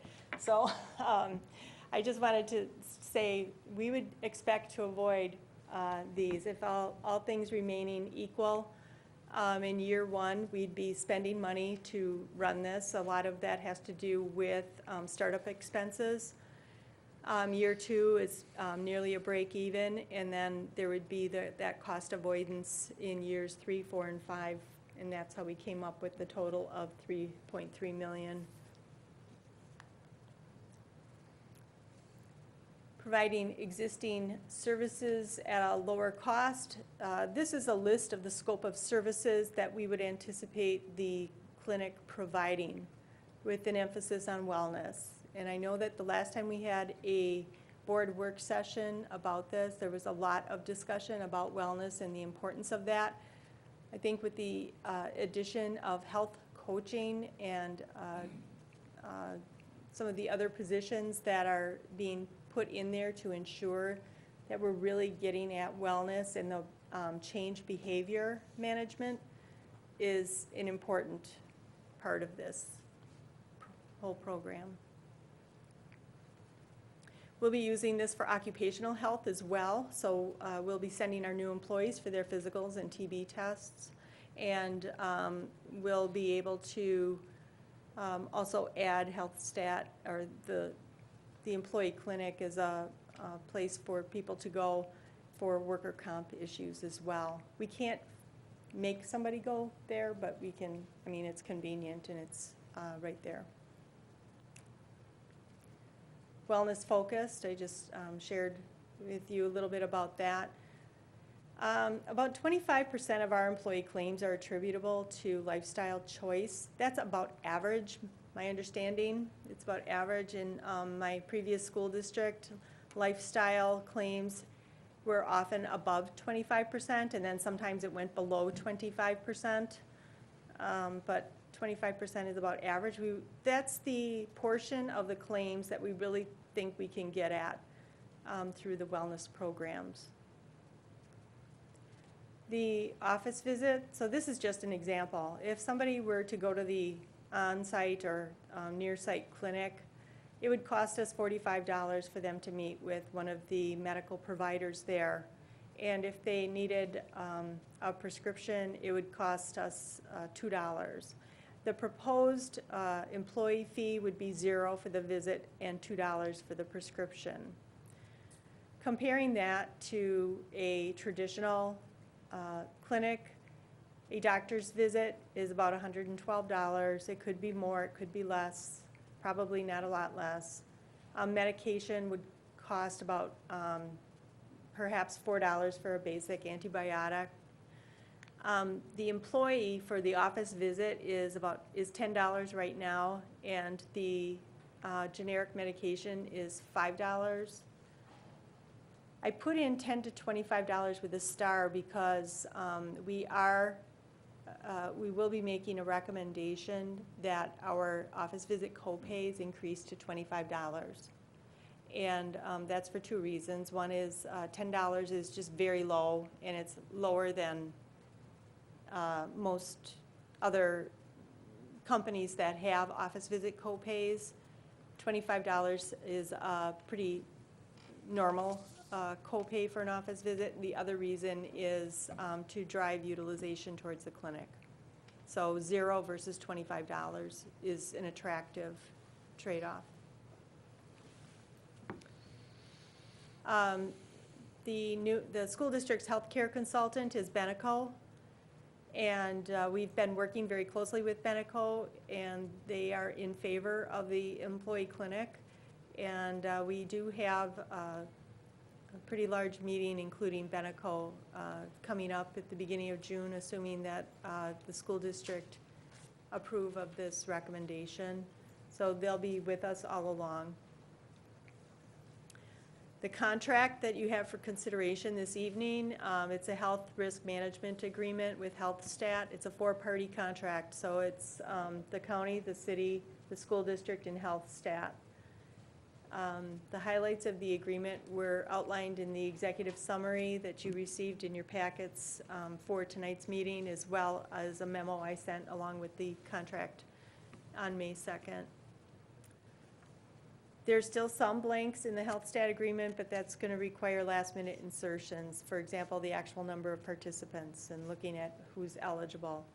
The school district administration is recommending approval of the joint employee health clinic and the health risk management agreement as presented. And that is what I have for you this evening.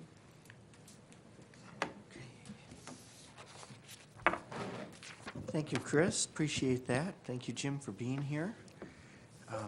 Like to, this has been going on for a number of years, so thanks for the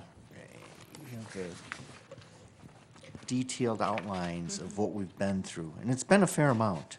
This has been an important project for us. And we're at the point where this is essentially the final step in a very long process of, if we're to move forward with this, to actually bring this to fruition. So we received our copy of the contract on May 2nd. We also got, again, the copy of the summary again in our packets this time around.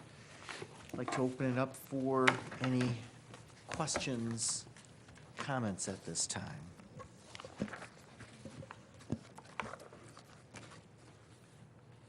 Mr. Edlin? Start it off. Good evening. Hi, Jim. Thanks for coming. You're welcome, thank you. Hi, Chris. Hi. I'm going to work backwards through the slides as they were presented. I jotted down quite a few questions. We'll go back to the slide 16 that talked about the on-site clinic costs versus community care. We're comparing the two costs of what we have now versus if we go to a clinic. And just one thing that kind of strikes me here is that the on-site clinic costs as office visits $45. That's assuming we provide our own facility. Is that correct? Correct. Yes. That's correct. Okay, so what happens after 5 years if the county decides not to keep this facility? How are we going to be impacted on that dollar amount? I don't know. I mean, we don't know what facility we'll be in. I mean, we don't know if it'll be higher. We don't know that it'll be won't be lower yet either, so. Okay, but we're going to have to rent a facility then? Move, rent, come up with more money? Because we couldn't get a longer commitment than 5 years from the county. Correct. Correct. The county committed to that facility, to all three partners for 5 years. So when the 5 years is up, we still may be there. We don't know. We may be in a different location. Okay. Can you tell me why the county wouldn't commit to more than 5 years? I think that we just don't know what the long-term plan is for that facility, and so, but the county knew that we wouldn't have a need for that facility for at least the next 5 years, so the county was comfortable committing to all three organizations that we could use the clinic for that period of time. Okay. are they expecting us to continue this agreement after 5 years? After the 5 years, there's options in the intergovernmental to opt out. So if the school district decides this isn't something that they're interested in, the district has the ability to opt out of the agreement. Okay, so we can, if the county decides we're moving, we want that building, we want that land for another use, we're gonna have to find another location, pull out your checkbook, things are gonna change, then we can make a decision to opt out at that time. I don't know how to characterize it that way, but I would say at the end of 5 years, if the county chooses not to, all parties have options under the intergovernmental agreement to make new decisions, and Right. if it's working well, we'll have to find a new facility. Okay.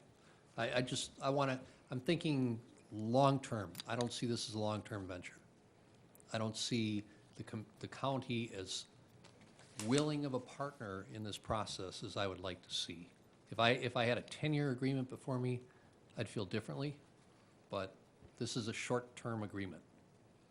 We've signed contracts with swimming teams for 10 years in the district. And that cost us money, that didn't save us money. So I just wanted to throw that out there. Okay.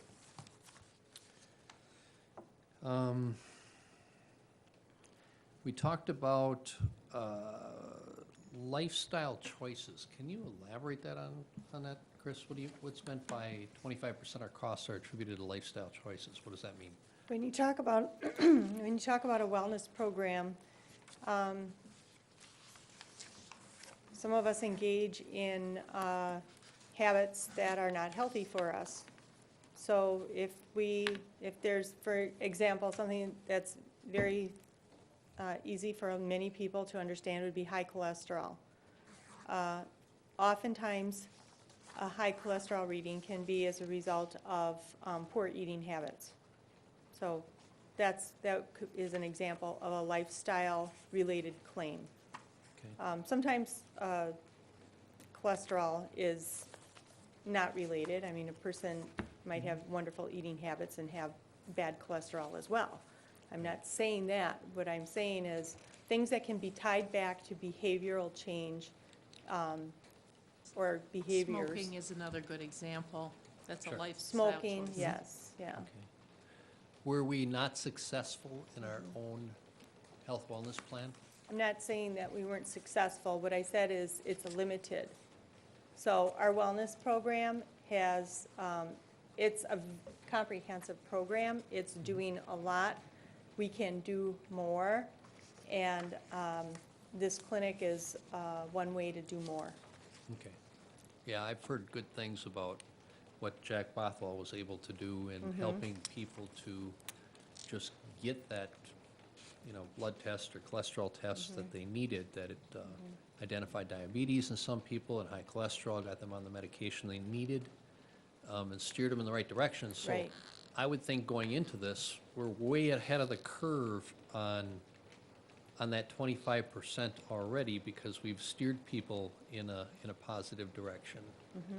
Yes. So, yeah, and so I'm a little, I'm not as excited about that portion of this program as I would be if we were just coming into this cold turkey and we had an opportunity to make some lifestyle changes with people first time around. If our lifestyle claims were, right now, they're at about 25%. That's about average. And we've got some opportunities to bring that down. Do you know what they were before? Before we started No, I our own don't. health wellness program? It's don't. too soon to see that measurement.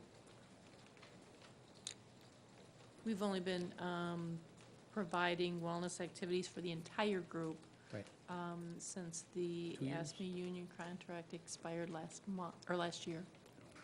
So, We started a health program at least 2 years ago, didn't we? Not for everybody. Yeah, but we're not going to force everybody to do it this time around either. This is, what's the incentive this time around? Before it was you paid a percentage of a higher percentage of your copay on your premium if you didn't participate. Is that going to be true? Is that still going to be true in Yes. participating with the health stat program? Okay.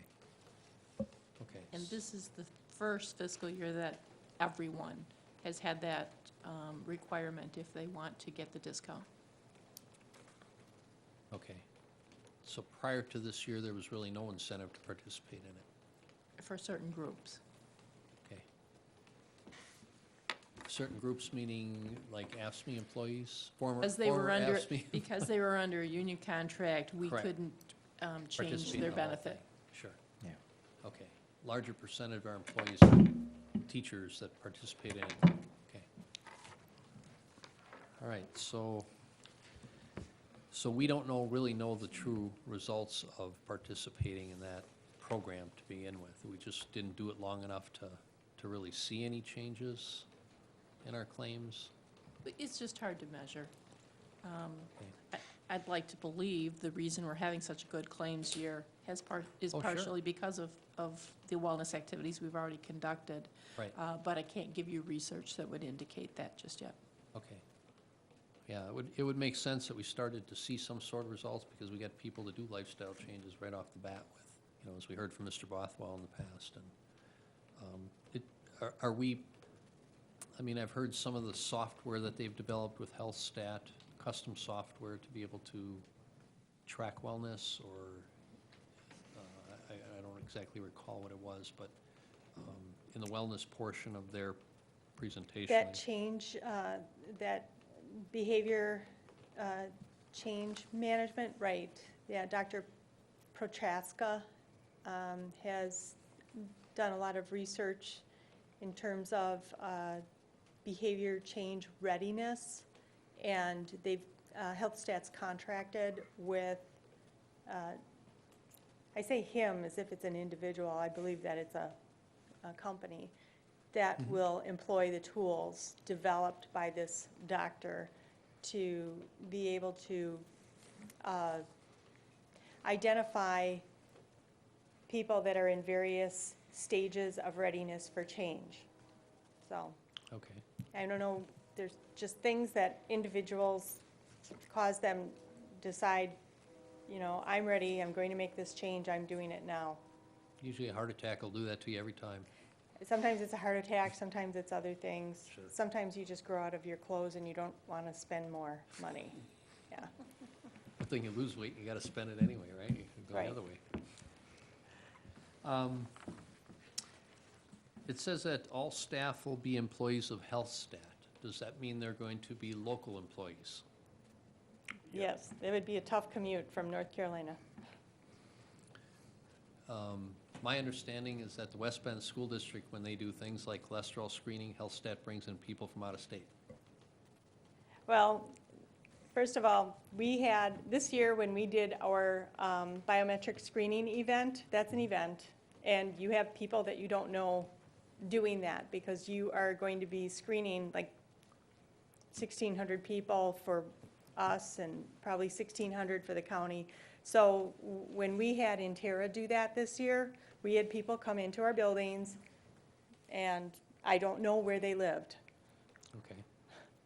With So the same thing with HealthStat. HealthStat would be bringing in employees to do our biometric screening events. But they might not be local employees. They might be, who knows where they're from.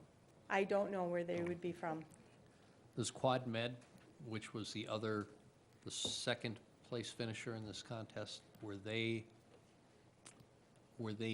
using in-house employees to do their blood draws and cholesterol screenings, that sort of thing?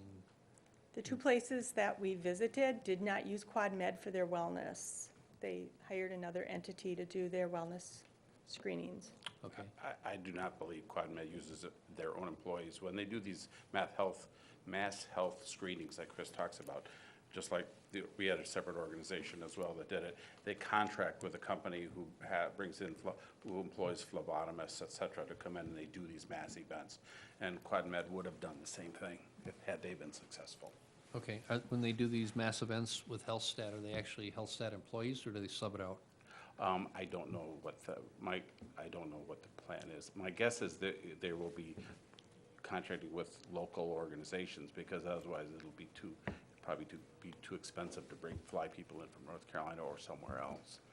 So, I mean, their indication to us was they're going to look for partnerships in the local community where, and then the individuals who are the primary clinicians will be the employees of HealthStat, and they're going to come from the local community as well. Okay, thank you. On slide 11, we talked about the percentage, was that of shared revenue, I believe, 44% for the school district, 40% for the county, and 16% for the city. With the shared revenue, is that everybody's going to share the cost savings, no matter who uses what percentage of the clinic's time? In other words, if we decide that we're going to save a lot of money on this, and we're going to tell our employees, I'm fictitiously speaking here, I don't want anybody to misconstrue this, but we're going to say, if you have to go to your doctor and you could have gone to the clinic, it's going to cost you $100 out of your own pocket, so, you make the choice. And we get a lot of usage out of this baby. We get 70% of our employees instead of the 50% utilization that was projected. Are we still going to get the 44% back at the end of the year because it was a predetermined cost splitting? Yes, the intergovernmental agreement that the school board's already approved sets that forward. And then there's another provision in the intergovernmental agreement that says that after 2 full years of clinic operation, then the advisory council will evaluate whether or not the pricing model should change to stay the same or be based on utilization. And if it's to change, it comes back to the governing bodies to decide. Okay. And so Could there's... I just clarify one Sure. thing? The savings obtained from the individual claims, though, so if an employee goes to the clinic and spends, and it costs us $45 versus them going to the doctor and us paying $112, that's a direct savings. Okay. And then where does the shared savings portion fit in? What are we sharing? I was just looking for the intergovernmental agreement to check into this. Here it is.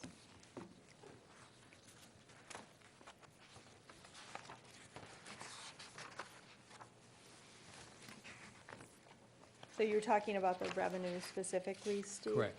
Okay. So anything that is indirect is shared. Anything direct just flows through to whatever body. Yes. Right. Yes. I mean, if there is, an example of revenue that might come back would be if for some reason, we don't expect to occur, but if for some reason there was a return because HealthStat didn't make one of the performance guarantees, so there's a return back to us. It's shared based on the percentages as outlined in the agreement.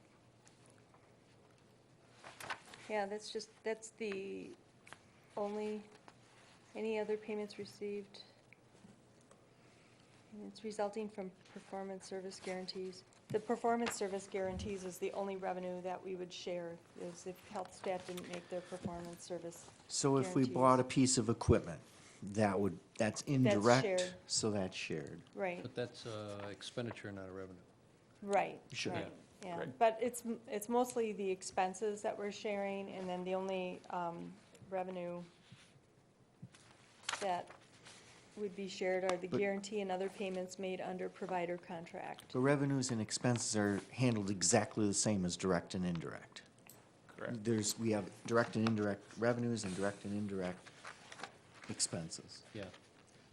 Well, if I remember back, and correct me if I'm wrong, but I thought HealthStat said they've never ever paid out on that. Right, they've always met their guarantees. So when they guaranteed something, Yeah.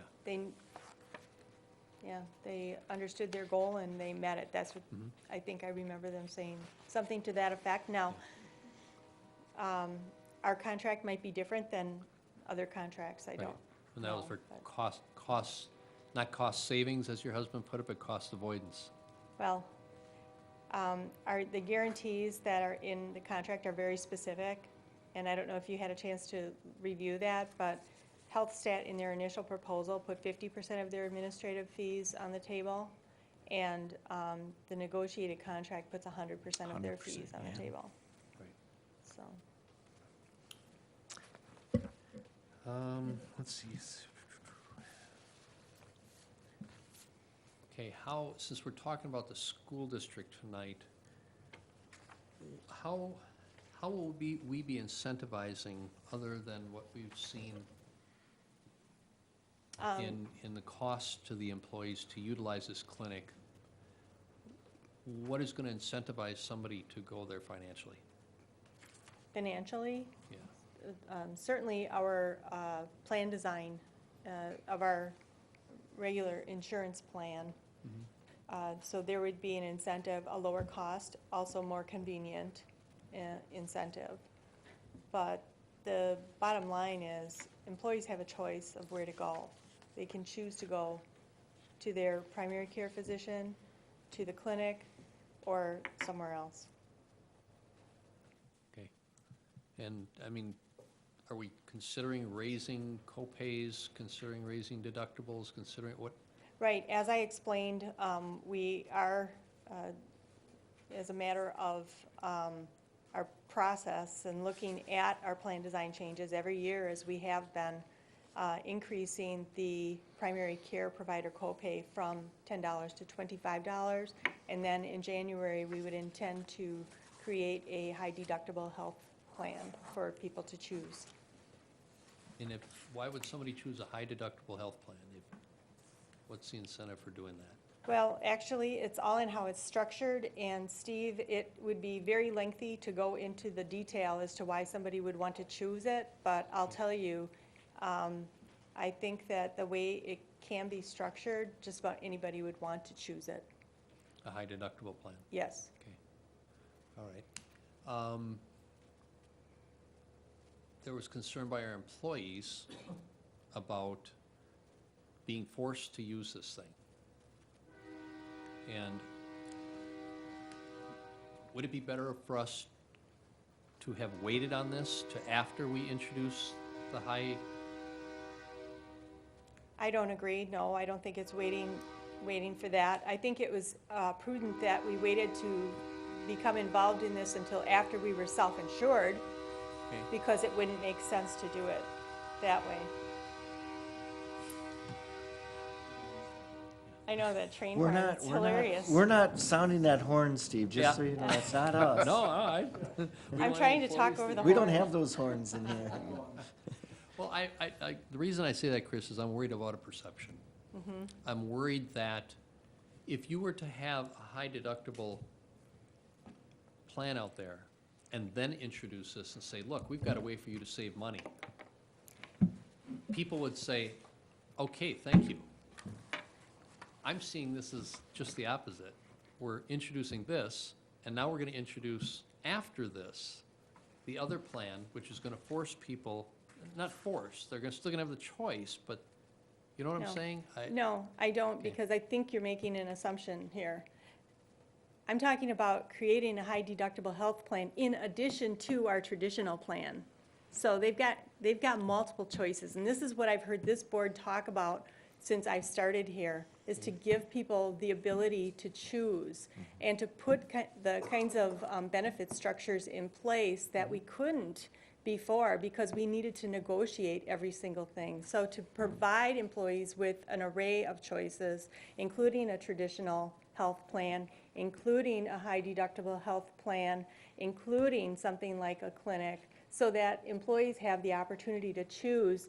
And by the way, it's something that's going to be affordable for the employee and the employer. So, no, I don't think it's forcing employees to do one thing or another. It's giving them choice, and they're all viable choices. Okay, thank you. How are these choices going to fit into the Affordable Care Act? They all fit into the Affordable Care Act. As we talk about things like high deductible health care and associated health reimbursement arrangements or health savings accounts, all of those have complications with the Affordable Care Act, and that's why we have consultants that we pay money to help us make those kinds of decisions. But yes, the Affordable Care Act, how does the clinic specifically fit into the Affordable Care Act? It fits in. I don't know if, do you have a specific question about it? Yeah, this is going to be a new benefit that we're offering to our employees, which would enrich their health insurance or their health plan. It hopefully will lead them into a healthier lifestyle, which hopefully will lower our costs. But I don't know that, is this plan being implemented specifically to avoid the Cadillac tax? Or are we offering this and then later on down the road, are we planning around the Cadillac tax and this is a way that's going to get us to keep from paying that? I'm going to jump in here just for a little bit. Steve, I think that this isn't a new benefit. This is just a different way to deliver the benefits that we have. So it's not new. It's just a different way to deliver it. With that in mind, I can't talk on the some of the taxes that may be coming along in the Cadillac tax, but am I right in making that observation? This isn't a new No, benefit. yeah, This you're is the correct. shift in I how was- we're delivering the benefits potentially. And that's what I wanted to say, is this isn't an additional benefit. It's not another or a new benefit. We have a medical plan that we offer employees to help so that they are insured against high medical costs. And this is an option that's being offered to employees as less expensive, not unlike any of the other clinics that open up, like Smart Choice MRI. You get an MRI for $600, okay? We could call it Smart Choice, well, maybe we'll have copyright infringement, so we wouldn't call it Smart Choice Clinic, but something like that, okay? So, yes, I have to disagree, it's not a new benefit.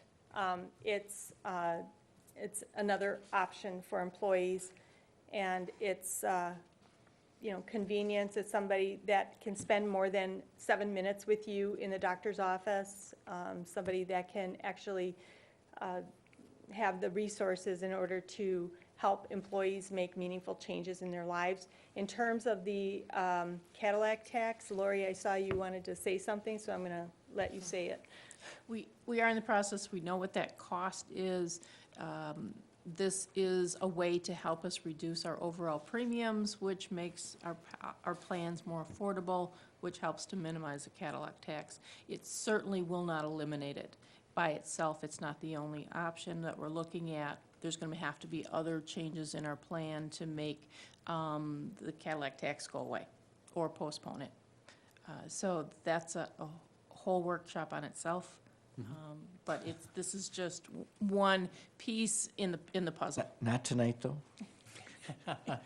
Yeah, I didn't bring my pillow, so. To respond to your point, Joe, I view this as another benefit because I don't know of too many people that can do a $2 copay and a 0 office visit. So I look at this as a benefit that is not open to everybody in the general public. Very, very, very few people that I know of have anything even close to this. As a matter of fact, I see just the absolute opposite, where people are now paying $3,000 and $5,000 deductibles, and part of that is the copays. So I look at this as an extremely rich benefit. You're getting your pills for nothing, $2 a prescription, and you don't even have to, you walk in the door for nothing to get them. So I'm going to respectfully disagree, Mr. Chairman. That's fair. Yeah. Okay. That's it for my questions. Thank you. Mr. McCaffrey. So going back to the percentages, because I know that we have discussed this at length in board work sessions and here in this committee, so I'm not going to bombard you with a ton of questions because I've read everything and I know how I'm going to vote and I know where I want to go with this. But you were talking about the percentages, the 44, the 40, and the 16 are from money that's paid back to us for services not being delivered. Okay, so the $3 million that we're going to save is not, that's what we're going to save. Those are direct That's a savings. direct, okay, I Yes. just wanted to make sure that was clear. Alrighty. I think that, another question that I have is, do you feel that people will visit, our employees and the employees of the county and city will visit this depending on how their plans are, but specifically for the school district, because there's a zero payment to the clinic, that they will utilize this, because if they go to a doctor, that 112 is gonna go against their deductible. They're gonna have to pay it, and this they will not. Their office Because visit. if I was a school district employee, I'd be going to the clinic, because I wouldn't have to. It's a benefit. Is a benefit, because, and I don't know, you know, the deductible here is 500, I think, this year, 500 family? It's 675. 675.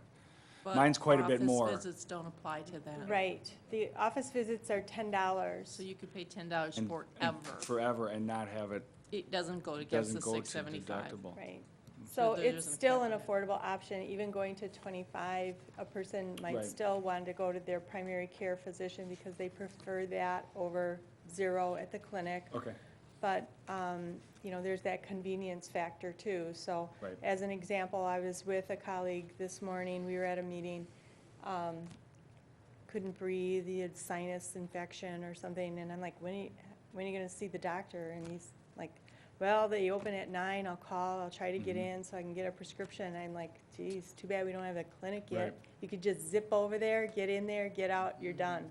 You Right. know, and then there's no lost productivity, and, you know, it's a convenience, and it Yeah. costs us less. Yeah, right. It costs the school district less for the claim. So you classify it as an additional benefit, which costs the school district less. Right. Okay, thank you. That's any questions I have. Mr. Adlin? Yeah, I need to clarify that, Chris. Are you saying that this is a walk-in clinic? There's going to be, the way the appointments are structured, you will make appointments, but they're also going to leave how much, like 30%, 40% of the appointments available for last minute. Okay. And the doctor only works 40 hours a week, the MD?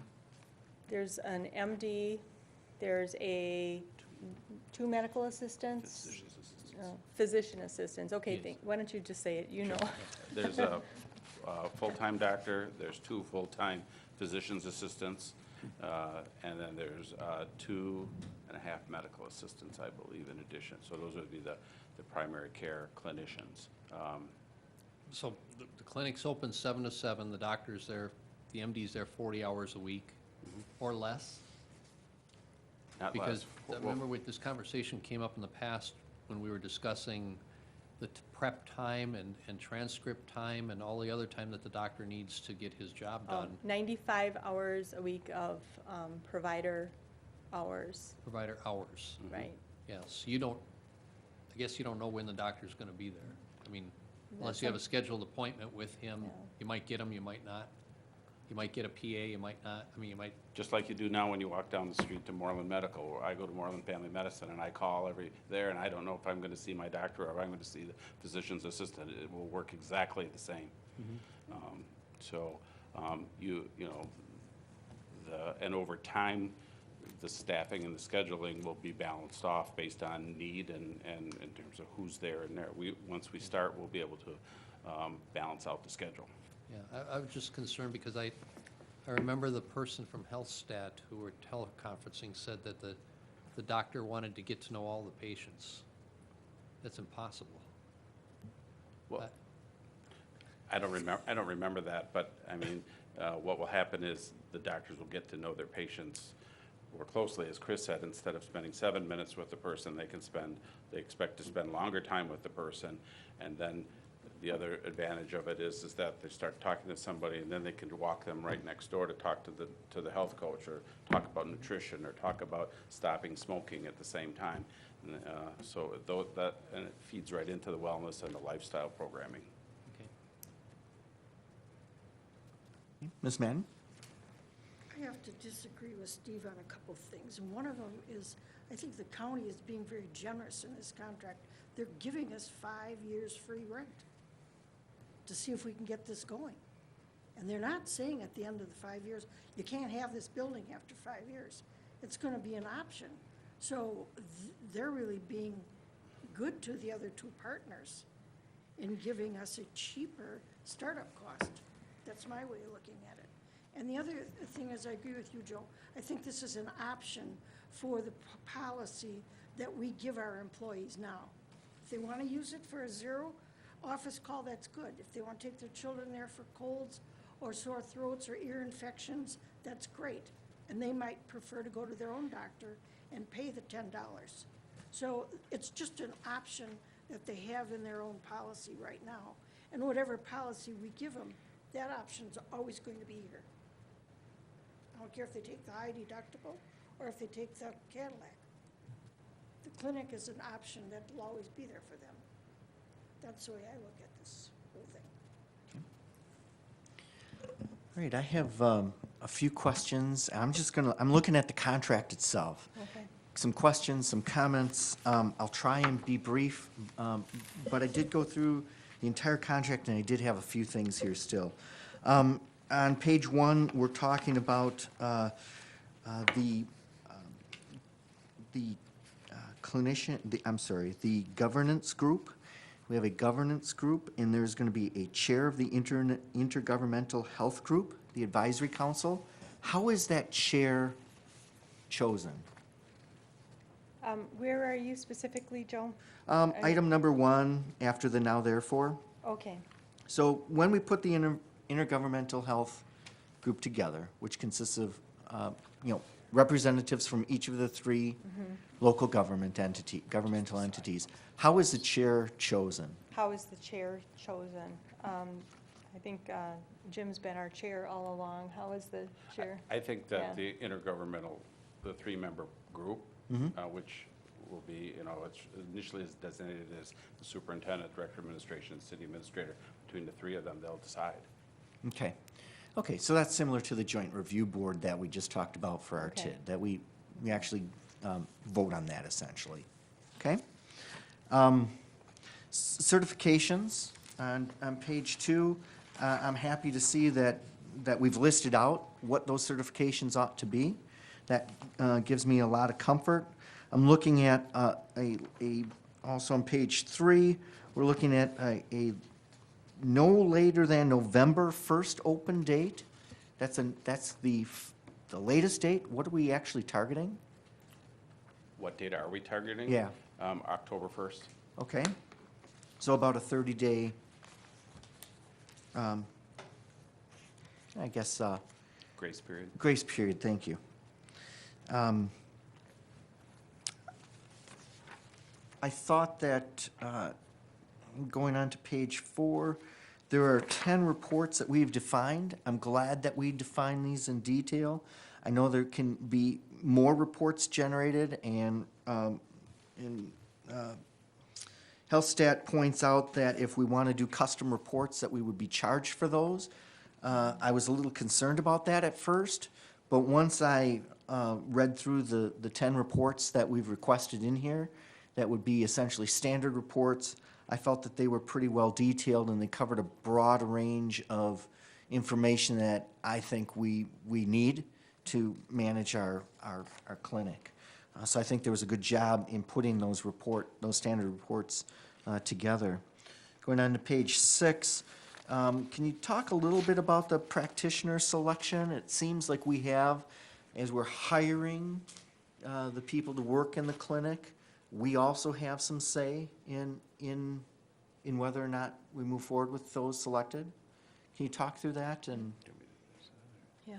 I'll let Jim answer. I just know that we will continue to consult with CBIZ to help with this as well. So HealthStat will be involved in the recruitment process, and CBIZ will be assisting us in questions for interviews. So yeah, and that's 8 employees, right, to start with? 8.5, yes. 8.5, okay. Yeah. And they don't work for any of our, No. specifically for our local governments.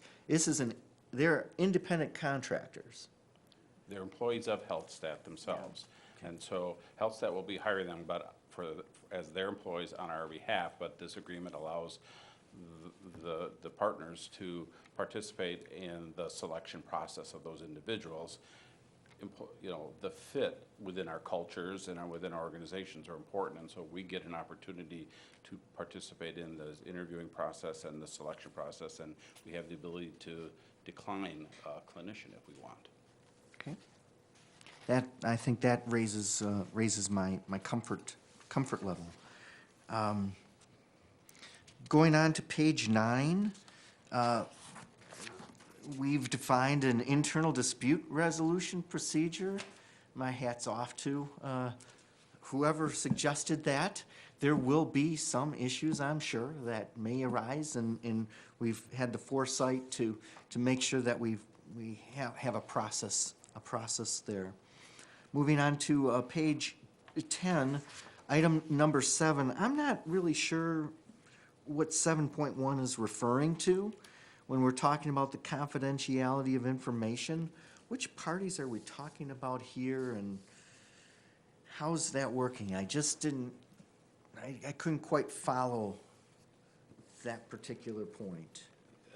This is standard language, what I would refer to as boilerplate language that the county tends to put in its contracts in the event that there is any kind of proprietary information that either the party has or things that we would have, and HealthStat was interested in that as too. For example, they have some. I mean, this is not HIPAA compliance, This is right? not HIPAA compliance. This is something else. Business, So- business practices, Okay. something specifically that one of the businesses might have. Obviously, it's still subject to the open meetings, open records law, so anything that we have, we still have to comply with the law, so, which is what's,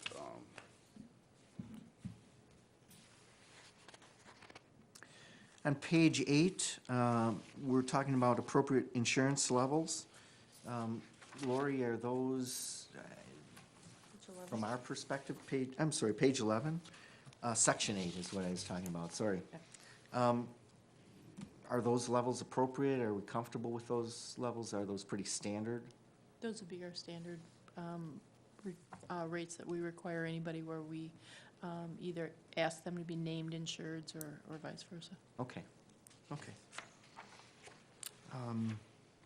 Moving on page 13, we talk about audits and inspections.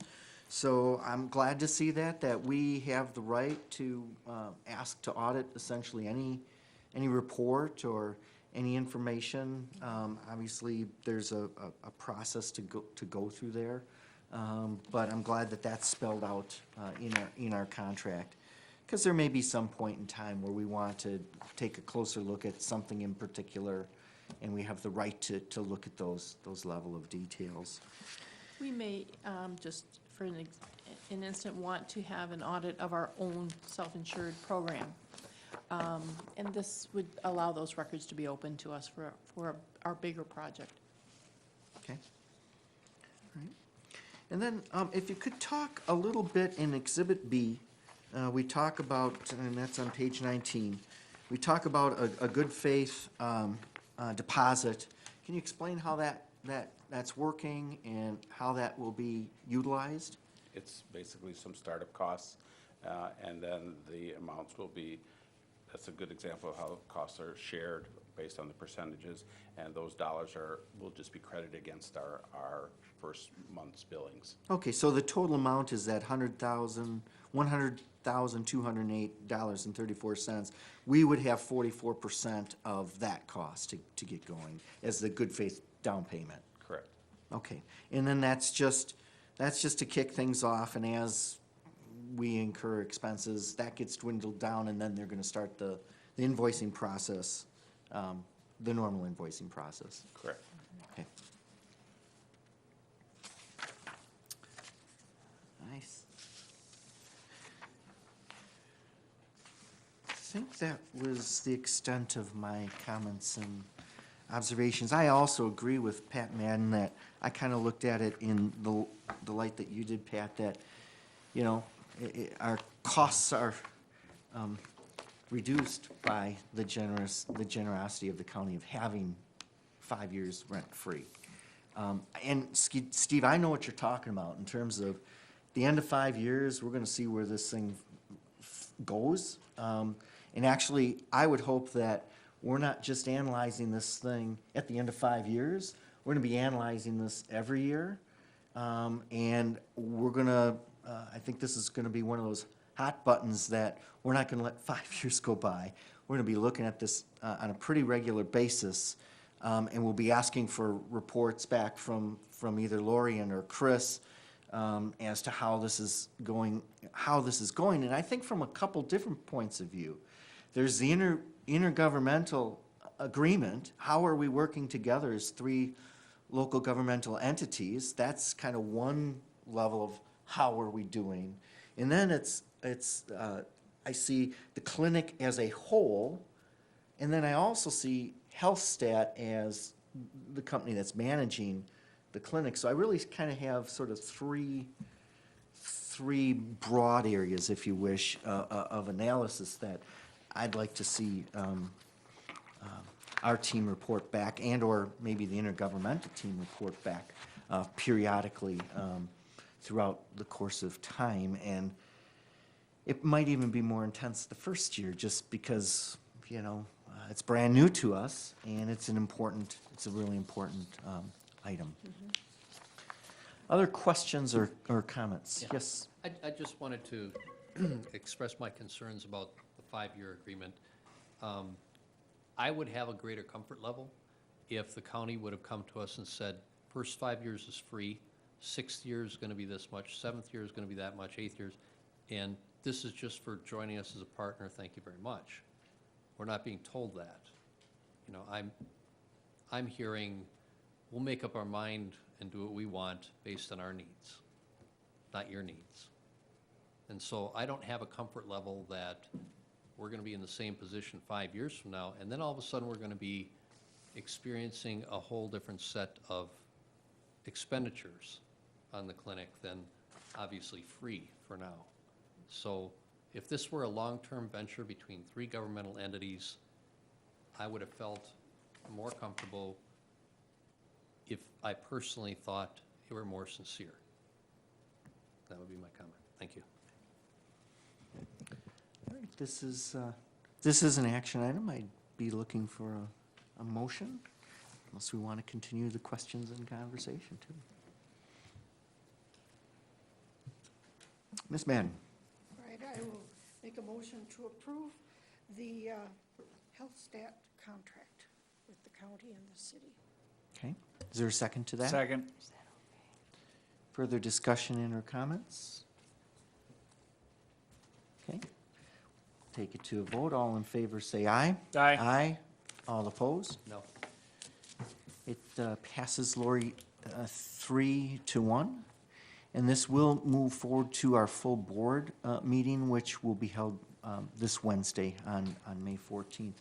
Thank you, Jim, and thank you, Chris, for being here tonight. And thank you for your patience. This is, you had a little bit of a wait before you got on the docket here, or it was your turn, and appreciate that very much. And just, fellow board members, if you want to grab a little snack, we do have some snacks, we have some drinks, we still have a couple more items, so you're not, just feel free to get up and get those things as you need them. I wish I could say we'd be wrapping this up in 5 more minutes, but But you have a way to do that. I guess. I'm more of an inclusive leader, though, so I have trouble with that. So we'll move on to our third action item, which we're looking at a comprehensive facility analysis. And Lori, do you want to introduce us to this? And Definitely.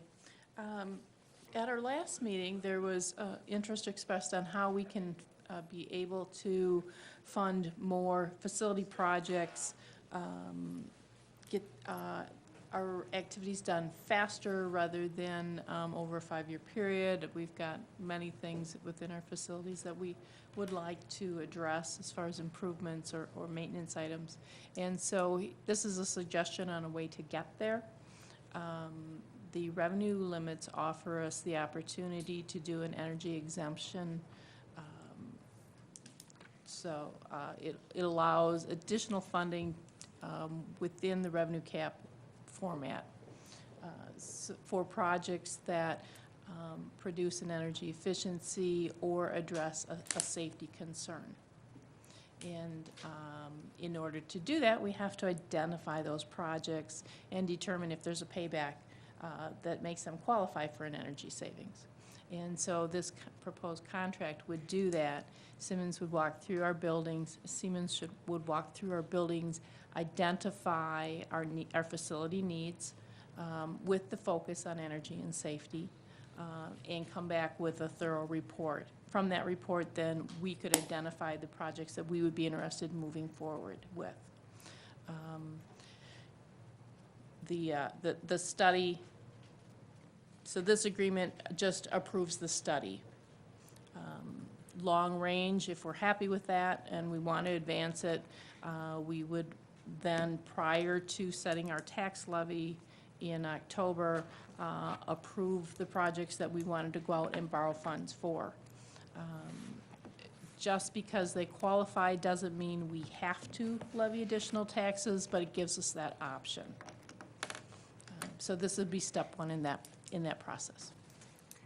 And can I add, I mean, I know the board has seen this before, but, you know, we're looking anywhere 5 to 10 million potentially of these types of projects. And if it gets to that level, to the upper end towards 10, I mean, that's a pretty heavy debt service to cover under the revenue cap. So I asked Lori to bring some options forward, thinking that if we use the energy exemption, we don't necessarily have to increase taxes unless we get to a year where things are really, really tough. I mean, this year we're looking at, I think, trying to close about a $2.4 million gap, and we're on the way to that. But we may get some other years where things are extremely tight. And so I just wanted to bring this forward. You know, again, if the board says absolutely not, that's where we want to go, that's fine. But I just wanted to throw that out there either as a single solution or part of other solutions. Well, to be fair, the last time we talked on this was at the last minute, essentially, of last year's budget. And it was, we asked you, we tossed this out to you guys. We gave you the charge. You brought this forward, and quite frankly, we didn't have enough time. I felt, at least I didn't have enough time, that I could really make a good decision in that short a time. So we have some time now, to a certain degree. I mean, there is an outline that you have here, Lori, right, from a timeline perspective, so that it's not like we can take months and months to decide this. You're really looking for action tonight, if we're going to do this. That's correct. The whole process allows for a 30-day waiting period, so that if citizens wanted to petition and have this go to referendum, that's certainly an option, but it is a step in the process. So we need to build in that timeline that would allow for that. This is a $20,000 if we do nothing, other than have them do this, is that correct? That's Yeah, Lori, correct. If we have the study done, we decide not to use it, we don't select a project to go forward on, then there would be a $20,000 cost to the project, or for the study. If we do select a project and Siemens is the performance contractor, then they build the cost of the study into that project. Mr. McCaffrey. What's the definition of a performance contractor? The state of Wisconsin requires a performance contractor, so the definition is determined by them. I can't quote you the statute. So is it someone who does the work? It's someone who evaluates and Okay. determines the savings. Determines the savings, and then if we went with a They have to be able project, to Siemens would quantify not that. do the work.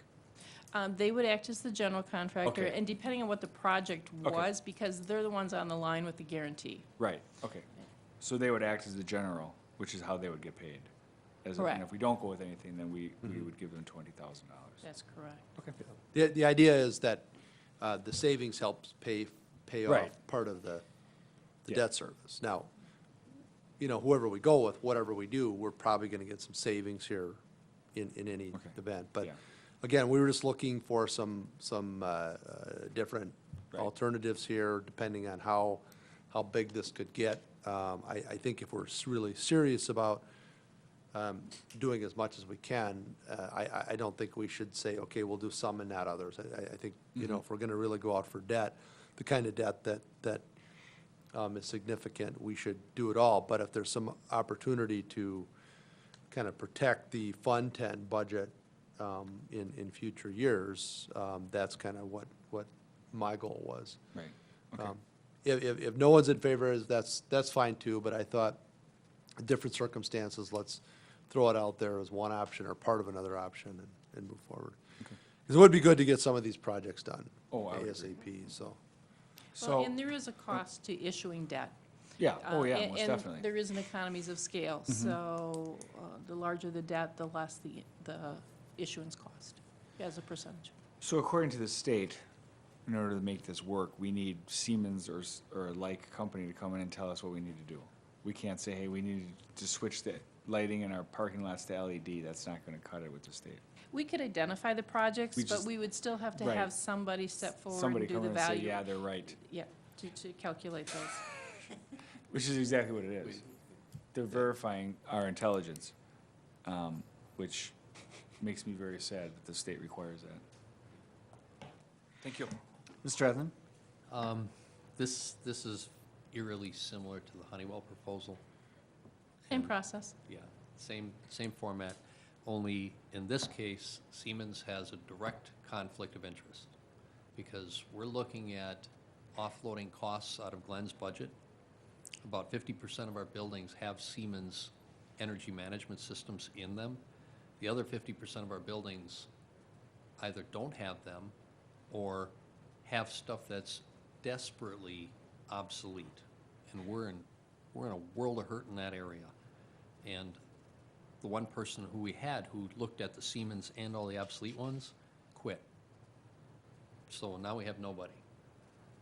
And my concern is, who's going to oversee Siemens? Well, this doesn't dictate the kind of equipment that, or project that we would go forward with. So it's a separate division. They're vendor neutral. I mean, they would put it out for proposal. They're guaranteeing those cost savings. So it's the product that best fits what we're looking for. But who's going to oversee the projects that are selected, the follow-through that they're carried out, that we're getting our value for our money? We really don't employ anybody in this district to oversee this area. And that's kind of my concern, is that, you know, this is actually closer to, a lot of this stuff on the energy management side is closer to the technology budget than it is to our general budget. And quite frankly, I feel that should be the area that the money comes from, is the technology budget, and not just the general budget. We set money aside based on a referendum. We didn't specify in that referendum that this technology had to be exclusively for computers in the classroom.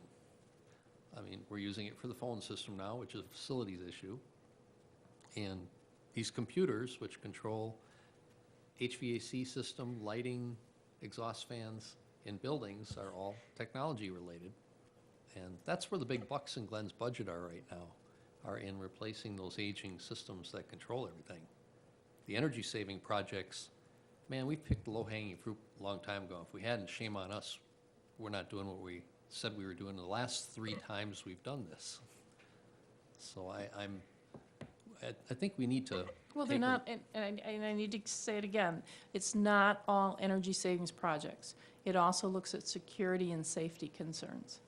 So there won't be a payback necessarily for changing out and putting in secure fireproof doors.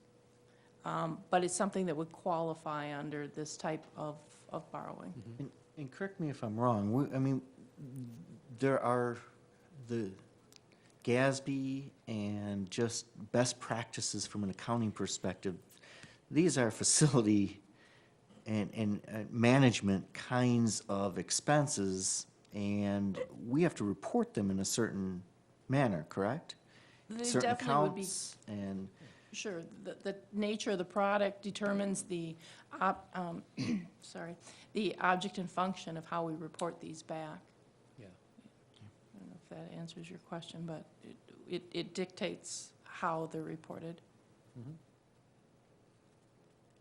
Mr. McCaffrey? I mean, you have some good points, Mr. Edlin, but I fail to see how replacing an RTU would relate to, and you know what an RTU is.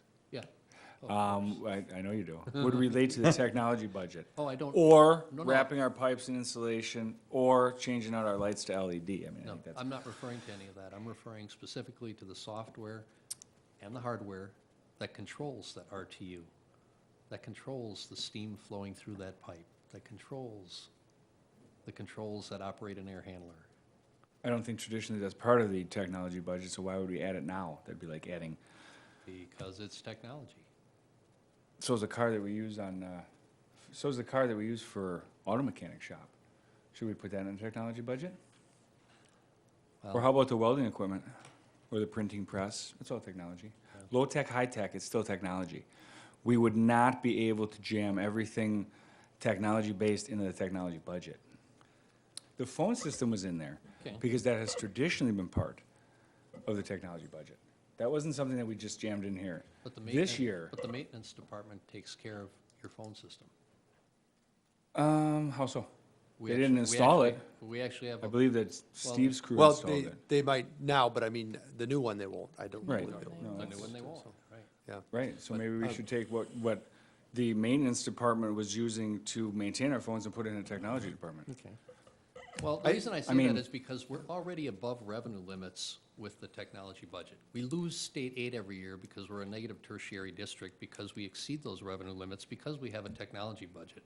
What's being proposed here is to exceed revenue limits beyond what people already pay. In case in future years we have got a budget that's really tight, we've already approved going above revenue limits in a prior year.